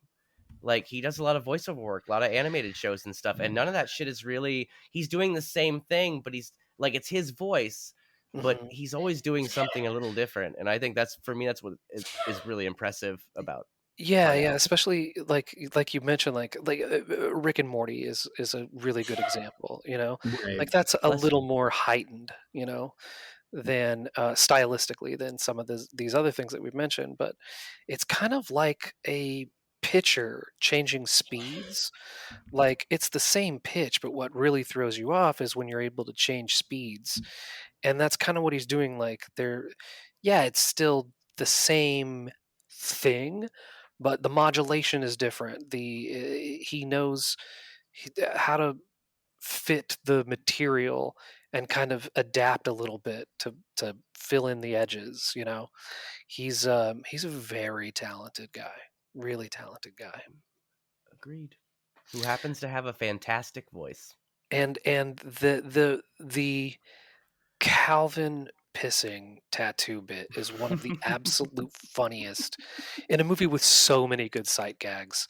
That is just has got to be the funniest sight gag in the whole movie. It goes on longer than you think that it should, but then when Yeah. it's over, you're glad that it did. And when he goes Right. up to show that the AM AM radio is radio. safe. Oh, Yeah. it's on a little floating carpet there, magic carpet. Now it might seem it might seem implausible, but I like to think that he had sex the night before. And a tiny bit of sediment has settled, causing the stream to bifurcate. Yeah. It's just such a funny gag. Yeah, absolutely. Very, very, very funny. And I love that that's where he goes instead of like, maybe he's born with two penises, which seems like that would be a far more logical response, but whatever. Not funny. Not This funny, one's though. based in reality. Yeah. Everybody's had a sex and then went to pee and had like multiple streams. That's a thing that everyone experiences, I think. So As long as they don't cross them. relatability. Yeah. So we haven't talked at all about Jorma, and we haven't mentioned much about Will Arnett. And I think those are the last two main performances. Mm-hmm. I mean, I love Will Arnett from Arrested Development. Like that's my kind of main touchstone for him. Consistently one of the funniest parts of a show that is just full of the funniest people to ever do it. Like I think he won that role over like people like Rainn Wilson, who also were like auditioning for that shit. And much better. I agree. Arnett is just that much funnier. Because that character, much like this one, has to be snarky and unlikable. And Arnett has that he's very good at playing at playing smarmy and villainous in a comedically heightened way, and that is all. It takes his unlikability and makes very good use of it. Yeah. Few things funnier than him saying "dong bags" in this. I completely lost it at his reading of "No, babe, babe, no, wait, babe, Yep, babe, that come is an back, babe, iconic no, scene. wait." I'm just Uh-huh. rolling in laughter that whole time. I think that is such a funny escalation to the point of absurdity, and I don't know why it works for me, but it absolutely does. Sullivan, you chode! I owe you a punch to the dick. They originally wanted Mike D to play Sullivan, but he was not Mike available. D. Oh wow. Yeah, That would have Do been we ever funny. see Sullivan? I guess you do at the bar. He yeah. At the You bar, do see yeah. him a few He times. kind of during looks like this. Brian DeLuise a little bit. Also, a little bit of BTS. Will Arnett was deathly ill during the entire 2 days that he was on set. He was on That's set for why he 2 looks so days. sweaty. They had Yeah. him for 2 days, and he was like deathly ill. Oh no. Yeah, yeah. And I think touching on, you guys were talking about how Will Arnett's really good at playing smarmy. I think that's why he's so effective as BoJack Horseman, because Yes. that character, Absolutely. even though that character evolves and grows and branches out, it's rooted in smarmy, and he's Yeah. able to like take that and grow with the character. It's kind of like, I liked Will Arnett before BoJack Horseman, but I feel like that's what showed me that he could be a really good actor, Yeah. For my not just money, like a the funny best dude. animated show of the century so far. Yeah, yeah, So that brings us to Yorm. yeah.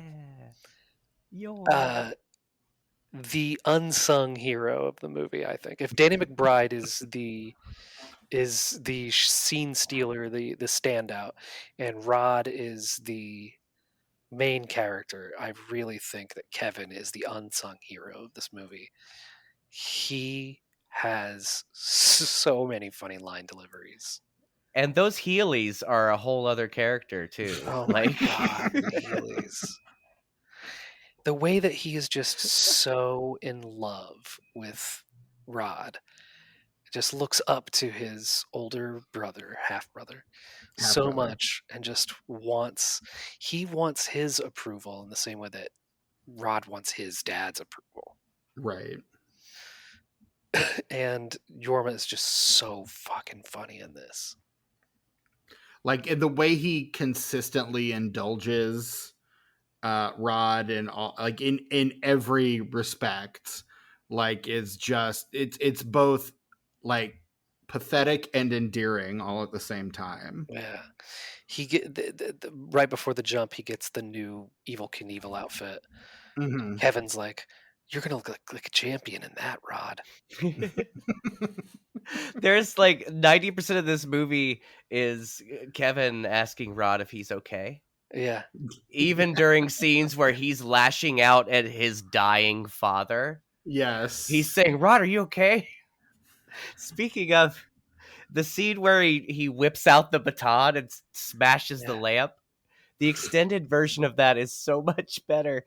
I definitely encourage you, if you have access to the deleted and extended versions of a lot of these scenes, to check them out, because there's a lot of stuff that got cut for pacing that is some of the funniest shit, compares to some of the funniest shit in this movie.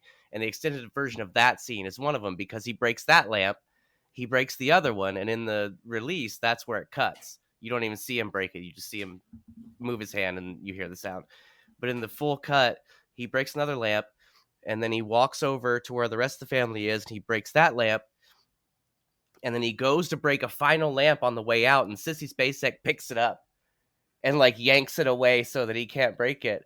And so Rod stomps off, comes back with a lamp, we don't know where he got it, and just throws it on the floor, breaks it, and leaves. is that in the theatrical version? No, it's a deleted scene. Because It's a deleted scene. I feel like that sounds so familiar. I mean, if you have the DVD, you may have I seen the do deleted have it. scenes Maybe that's or why it sounds extended. so familiar, because I There you Did go. I haven't watched the DVD in many, many years, but There's another great deleted scene that's a callback to him banging on the engine. And mhm. he's just like playing with some toys, and Kevin barges in and he like tells him that he has to knock, so he makes him go out and knock. And when he finally lets Kevin back in, he's in completely different clothes. The engine is somehow in his bedroom, and he's banging on it with a hammer. And then a sandwich appears. I don't know. You just have to see it. It's fantastic. It's really So fantastic. great. Quality shit. But that's Yeah. what makes this movie so special is just the absurdity of the humor. It's so silly and esoteric, but at the same time, so undeniably funny and smart at times. Yeah. Like smart in its originality and subverting tropes and things like that. Like on the surface, it might seem really stupid, as it did in the trailers before I ever watched it. But once you've seen this thing for the first time, like Steven, or for the 21st time, like me, or the 101st time, like you, it's you kind of can't deny it, and that's why it makes sense that it gained a cult following, because how couldn't it have? I think it came out. I think it actually came out at the wrong time before films like this were appreciated. Right. And coupled that with the fact that the studio just butt fucked its release, just did not manage it properly, Right. and it was kind of a perfect storm for unsuccessfulness. Look, the only promotion that I could find online was the Lonely Island Boys and Bill Hader and fucking, I guess Ian McShane was in a few of them. Danny McBride was in a few of them, but it was one of those like syndicated interview shows that would be on at like 2 o'clock in the morning Yeah, on Mm-hmm. like your local station. yeah. That's all Yeah. I could find as far as like interviews promoting this film. That's Lame. it. Lame. Yeah. And I feel like that's probably why. I mean, I never even saw a trailer for this movie. I didn't know it existed. And at the rate that's kind of a few years before that was, like I said, when I started watching Saturday Night Live every week that it was new. So it should have been on my radar. I don't know. Never even knew it existed. That has to be poor marketing, right? And I'm the audience and I didn't know it existed. Yeah, exactly. I mean, exactly. yeah, absolutely. I mean, this movie comes out on August 3rd in the year of our Lord 2007. We're looking at a production budget of somewhere around 25 million. It opens in its opening weekend. Let me get the site up here. It opens at number 9 that weekend. Oof. This is actually a box office we've run down before because this is also the opening weekend of the Bratz movie. Well, Oh and boy. then that's It kind of did the better point, than is Pratt. like, if you need any more evidence that the studio just dumped this thing, they Mm-hmm. put it in one of the 2 most notorious dumping grounds. Correct. Just a fucking wetland in northern Florida where you try to hide a body. Like, that's what August is. It's where Absolutely. studios dump shit. And if I it mean, it's ended up no. in 9th place in a wasteland, how are there 8 movies that did better than you this weekend? It's Now, fucking August. do you think it would have done better in March? I think you do it earlier in the summer, is what I think. Okay. You do like a Put late it spring? around high school graduation. Do it in May, Okay. you know? Yeah, I could see that. I still kind of feel like this movie was ahead of its time because like there were people like you, Noah, and also me who kind of saw it after it came out, Mhm. but pretty soon after it came out. Mhm. And we were sort of the pioneers, but I don't feel like the sense of humor that this movie has like caught up with everybody until probably 5 years ago. Or at least 8 or 9 years after the movie came out. Right. Yeah. Like I feel like it was. I feel like it's a cop out a lot of times when people say this, but I really feel like it was ahead of its time. It was. In It a was lot of because you can ways. see a lot of its fingerprints on other things that it's influenced. Mhm. And Absolutely. you can see It's a things that came comedian's out. comedy. Yeah, and you It's can like see things those that came out 8 or musicians. 9 years Yeah. afterward that you can definitely tell who those filmmakers were influenced by this. Right. Mm-hmm. Their comedic sensibilities were influenced by this. And I would say, like, you can see the influences on this movie too. Like, there's a Ron Burgundy element to, like, a kind of a Ron Burgundy, Adam McKay, Will Ferrell collaboration kind of element. Yeah, there's There's a little bit of a Funny or Die kind of thing going on there. There's also a Mr. Show I sort got some of Napoleon aspect. Dynamite vibes as well. Yeah, yeah. It does have that that kind of like magical realism aspect that Napoleon Dynamite has, that Lars and the Real Girl has, in which everyone in the town is much more supportive to him than they would be in real life. He would be Yes. ridiculed, you Yeah. know, just like, you know. But for some reason, this and those other movies I mentioned exist in a world where people are a little more understanding, a little more empathetic, and a little more patient Right. than they are in the real world. Definitely. Yeah, I completely agree. We get the movie opens at number 9 to $5.3 million in its opening weekend. Yikes. Coming in at number 1, also new this week, third part of a spy trilogy. It's The Bourne Ultimatum, opening at 69 million in its opening weekend. In second place in its second weekend, down from number 1 the week before, future episode of this podcast, The Simpsons movie. Oh, I liked that movie. I saw that at the movie theater. I liked it. I also saw that one in the movie theater. I feel like that should have been kind of, well, never mind. But see, you went and saw that in the theater when you I could did. have seen this. I had no idea that this was out. Correct. I had no idea this existed. And you know, the worst part about it is I was going, like, I specifically remember this as a time where I was going to the movie theater every week, once a week on a specific day. And even if I didn't know what was there, I would pick something. And I still had no idea Hot Rod was. I watched Hot Fuzz 3 times at the movie theaters this same year, or same era at least, or like time frame. Yeah. So I feel like I probably saw, like, it probably said it on the marquee Hot Rod, but I had no idea what the fuck that was. I didn't see a trailer. There was no advertisements for it. Like, I didn't see any on TV. I'm just saying, man, that's like 9 million on your first week. That's what you get when your target audience has no idea. 5 million. Oh, that's even worse. Oh, God. Opens at 9. But I feel like that's what you get when your target audience has no idea that you're even there. Yeah. Right. Yeah.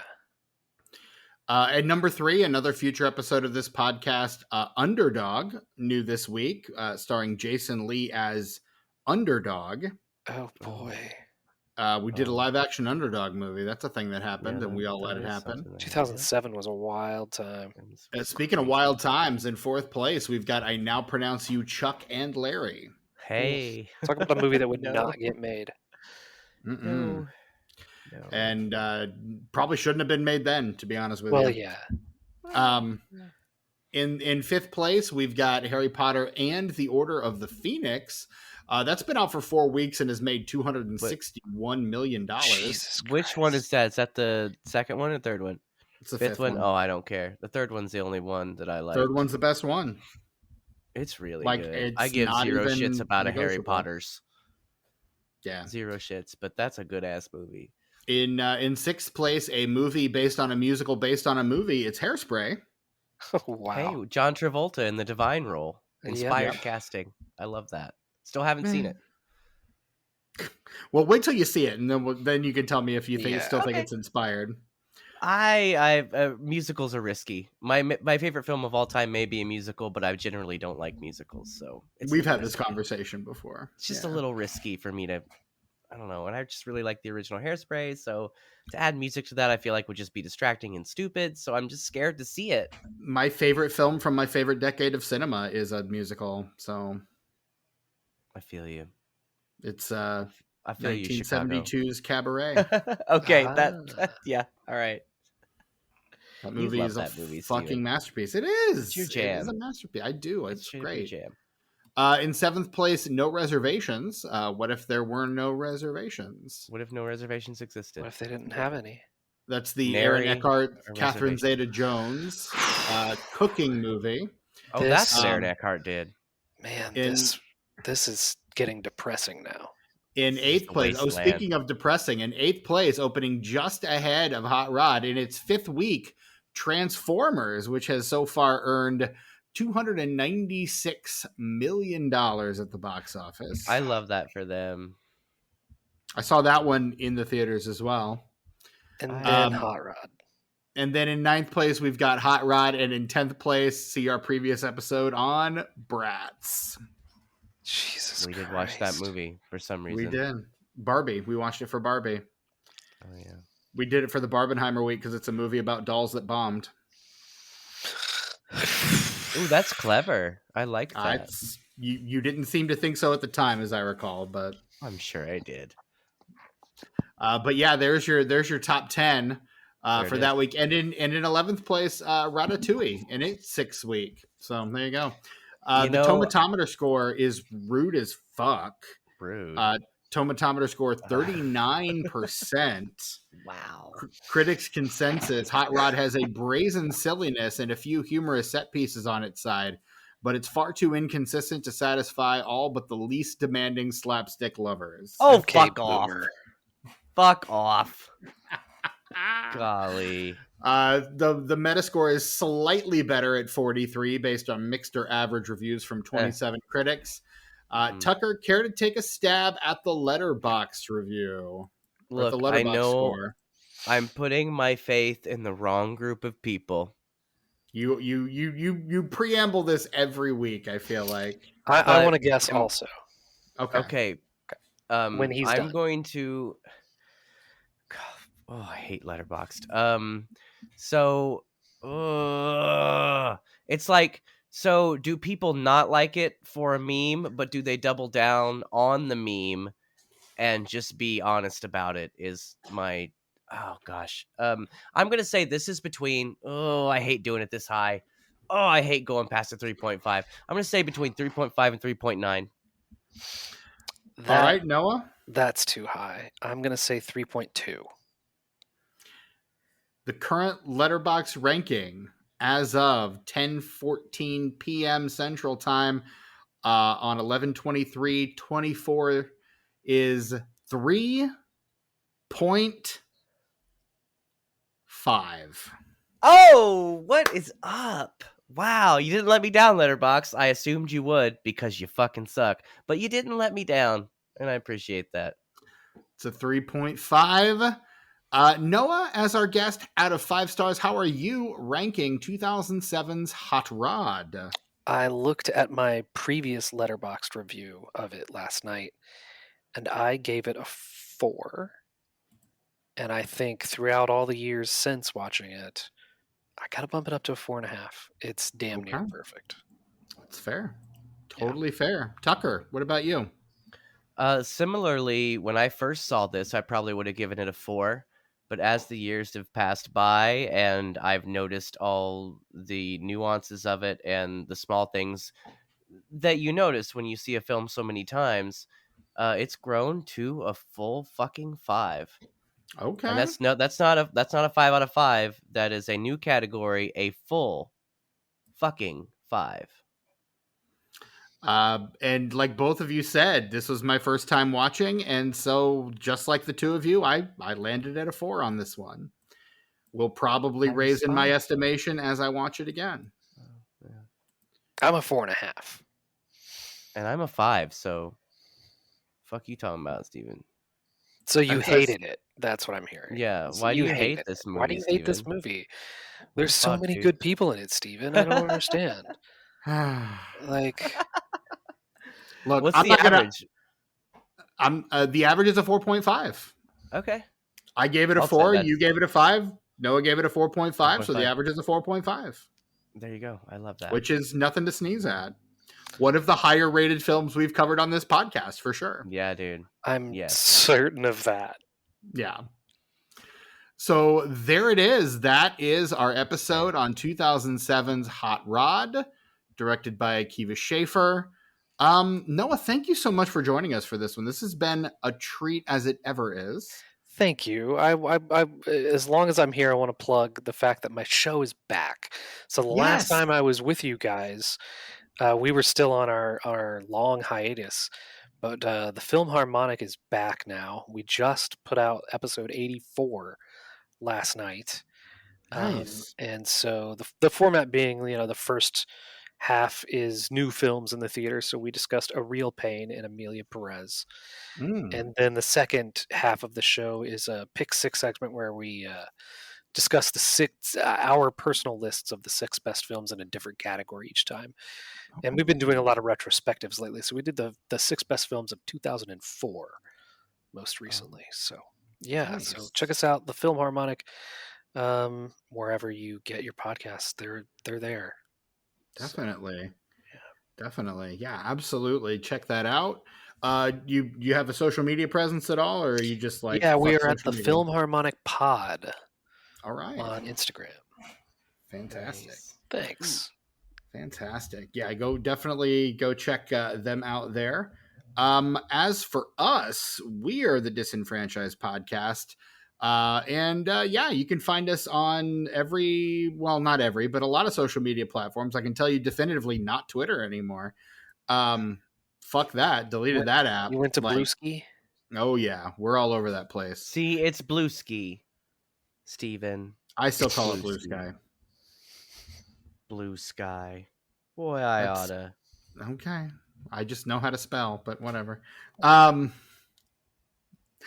not BLUESKI. It's Sky, SKY. It's Blue Sky. Steven. No. We are at Disenfranch Pod at various forms of social media. Find us wherever you get your podcast. Leave us a 5-star rating and review. We'll read them here on the podcast. Speaking of things we'll read here on the podcast, head on over to, or shoot us an email rather, disenfranchpod@gmail.com. And let us know how we're doing, what you want to see us cover. If there's anything else that you would love for us to spend some time on, let us know. And if it fits our criteria, we'll do it, damn it. Head on over to patreon.com/disenfranchpod. For $5 a month, you can get access to just hours and hours and hours of extra podcasts that we've recorded just for you and your listening pleasure. And for $0 at all, you can join the official conversation of the Disenfranchised Podcast. You can listen to this very episode on our Patreon feed directly, and then talk to us. Tucker and I usually do tend to respond there on Patreon. So just drop into that comment section. Absolutely. It is the official conversation of the Disenfranchised Podcast. If you're commenting elsewhere, I'm not seeing it. If you want to talk to us, you got to go to our Patreon, become a free member. Now, if you want to pay us, you can. But all you have to be is a free member to join the official straight up conversation. Also, if I may remind you, if you have Spotify, you can link your Spotify and Patreon accounts, and I believe stream any of that paid content if you're a paid member from your Spotify. So I did not know that. That's a whole thing you can do now. Oh yeah, dubs. You get your own RSS feed that you can connect to whatever your podcatcher of choice is. I'm into that. Yeah, it's really rad. It's pretty cool. What else am I missing? I think that's everything, right? I guess. Okay, cool. I'm your host. It's in the notes anyway, so that's true. It's all in the show notes. Just check it out there. No. I'm your host, Stephen Foxworthy. You can find me on Instagram, Letterboxd, and Blue Sky at Chewy Walrus. You can find the absent Brett Wright, who is preparing for his stunt in which he plans to jump over 14 buses. You can find him on Letterboxd and Blue Sky at sus_warlock, or on Blue Sky at just sus_warlock. Tucker, where can we find you on the socials these days? Same as always, Steven. You can find me on Instagram and YouTube at Ice909. That's ICENINE, the number 0 and the number 9. You can also find me at Tuck Mugs on Instagram. That's Tuck_mugs. Tuck Mugs. And Noah, let me ask. Can I ask you something just real quick? Sure You heard about this? You seen this? Let me ask you something. You know about Tuck Mugs? Are you aware of Tuck Mugs? Are you a Tuck Mugs? Maybe a follower or a fan? I have a mug in my hand right now, so I have a great affinity for mugs. And if you're a mug lover like me, then there is no better place on social media than Tuck Mugs. It's true. You're not lying. And I would like to formally invite you in a very legally binding way to submit a guest mug to Tuck Mugs, possibly sometime this week. If you have a specific mug that you're a big fan of, that you'd like to give us maybe its origin story or what it means to you, plus whatever you're drinking in it in the time that you snap the photo, send that to us. Boy, that'd be rad. Tuck Mugs loves that kind of shit. I do have a Cleveland Indians mug from back in the day that has like a big Chief Wahoo logo on it. Wow. That I was like, I can't get rid of this. This is gonna be worth something someday. Oh yeah. Some absolutely. racist is gonna really want this in 20 years. Absolutely. Yeah, they are. Now we're gonna have to throw some disclaimers on there and maybe blur the image initially, but yeah, that's totally fine.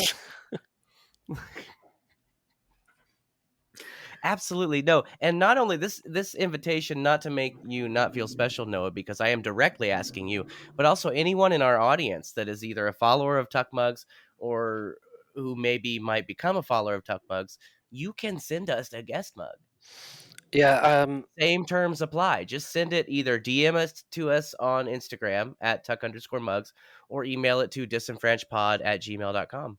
I feel like I haven't seen as much activity on Tuck Mugs recently as I would like, and it seems like there's not enough people sending things in. So That's true. We really need to summon the army of Tuck Muggers. Yeah, Tuck Muggers. I like that. They sound dangerous. Muggies, yeah. They would be the ones throwing the trash cans through the windows during the song in this movie. Got a voice, gotta understand it. Make a voice and make it real. Oh, the way I cackled, dude. Yeah, love it. So Tuck_mugs, guest mugs. Look, I gotta ask you, Noah, since you seem to be such a knowledgeable and obsessed, even maybe fan of Tuck Mugs. What would you say the ideal release schedule would be? Would you say like maybe once a week? Once every 2 weeks, maybe once every other day, as far as a Tuck Mug? What's the ideal? What are we shooting for here? I would say a minimum of twice a week. Wow, a minimum. Wow. Yeah, now look, that's a lot of mugs, and I realize that. But it's a fucking lot, dude. Yeah. Oof. But I mean, if you're getting a consistent flow of guest mugs, then that's not a very tough hurdle to climb. No, I think it's definitely something to shoot for. That gives me a nice goal, like you could even post just mugs in the wild that you see that are just really shitty, like, and caption it just like, get a load of this fucking mug, you know?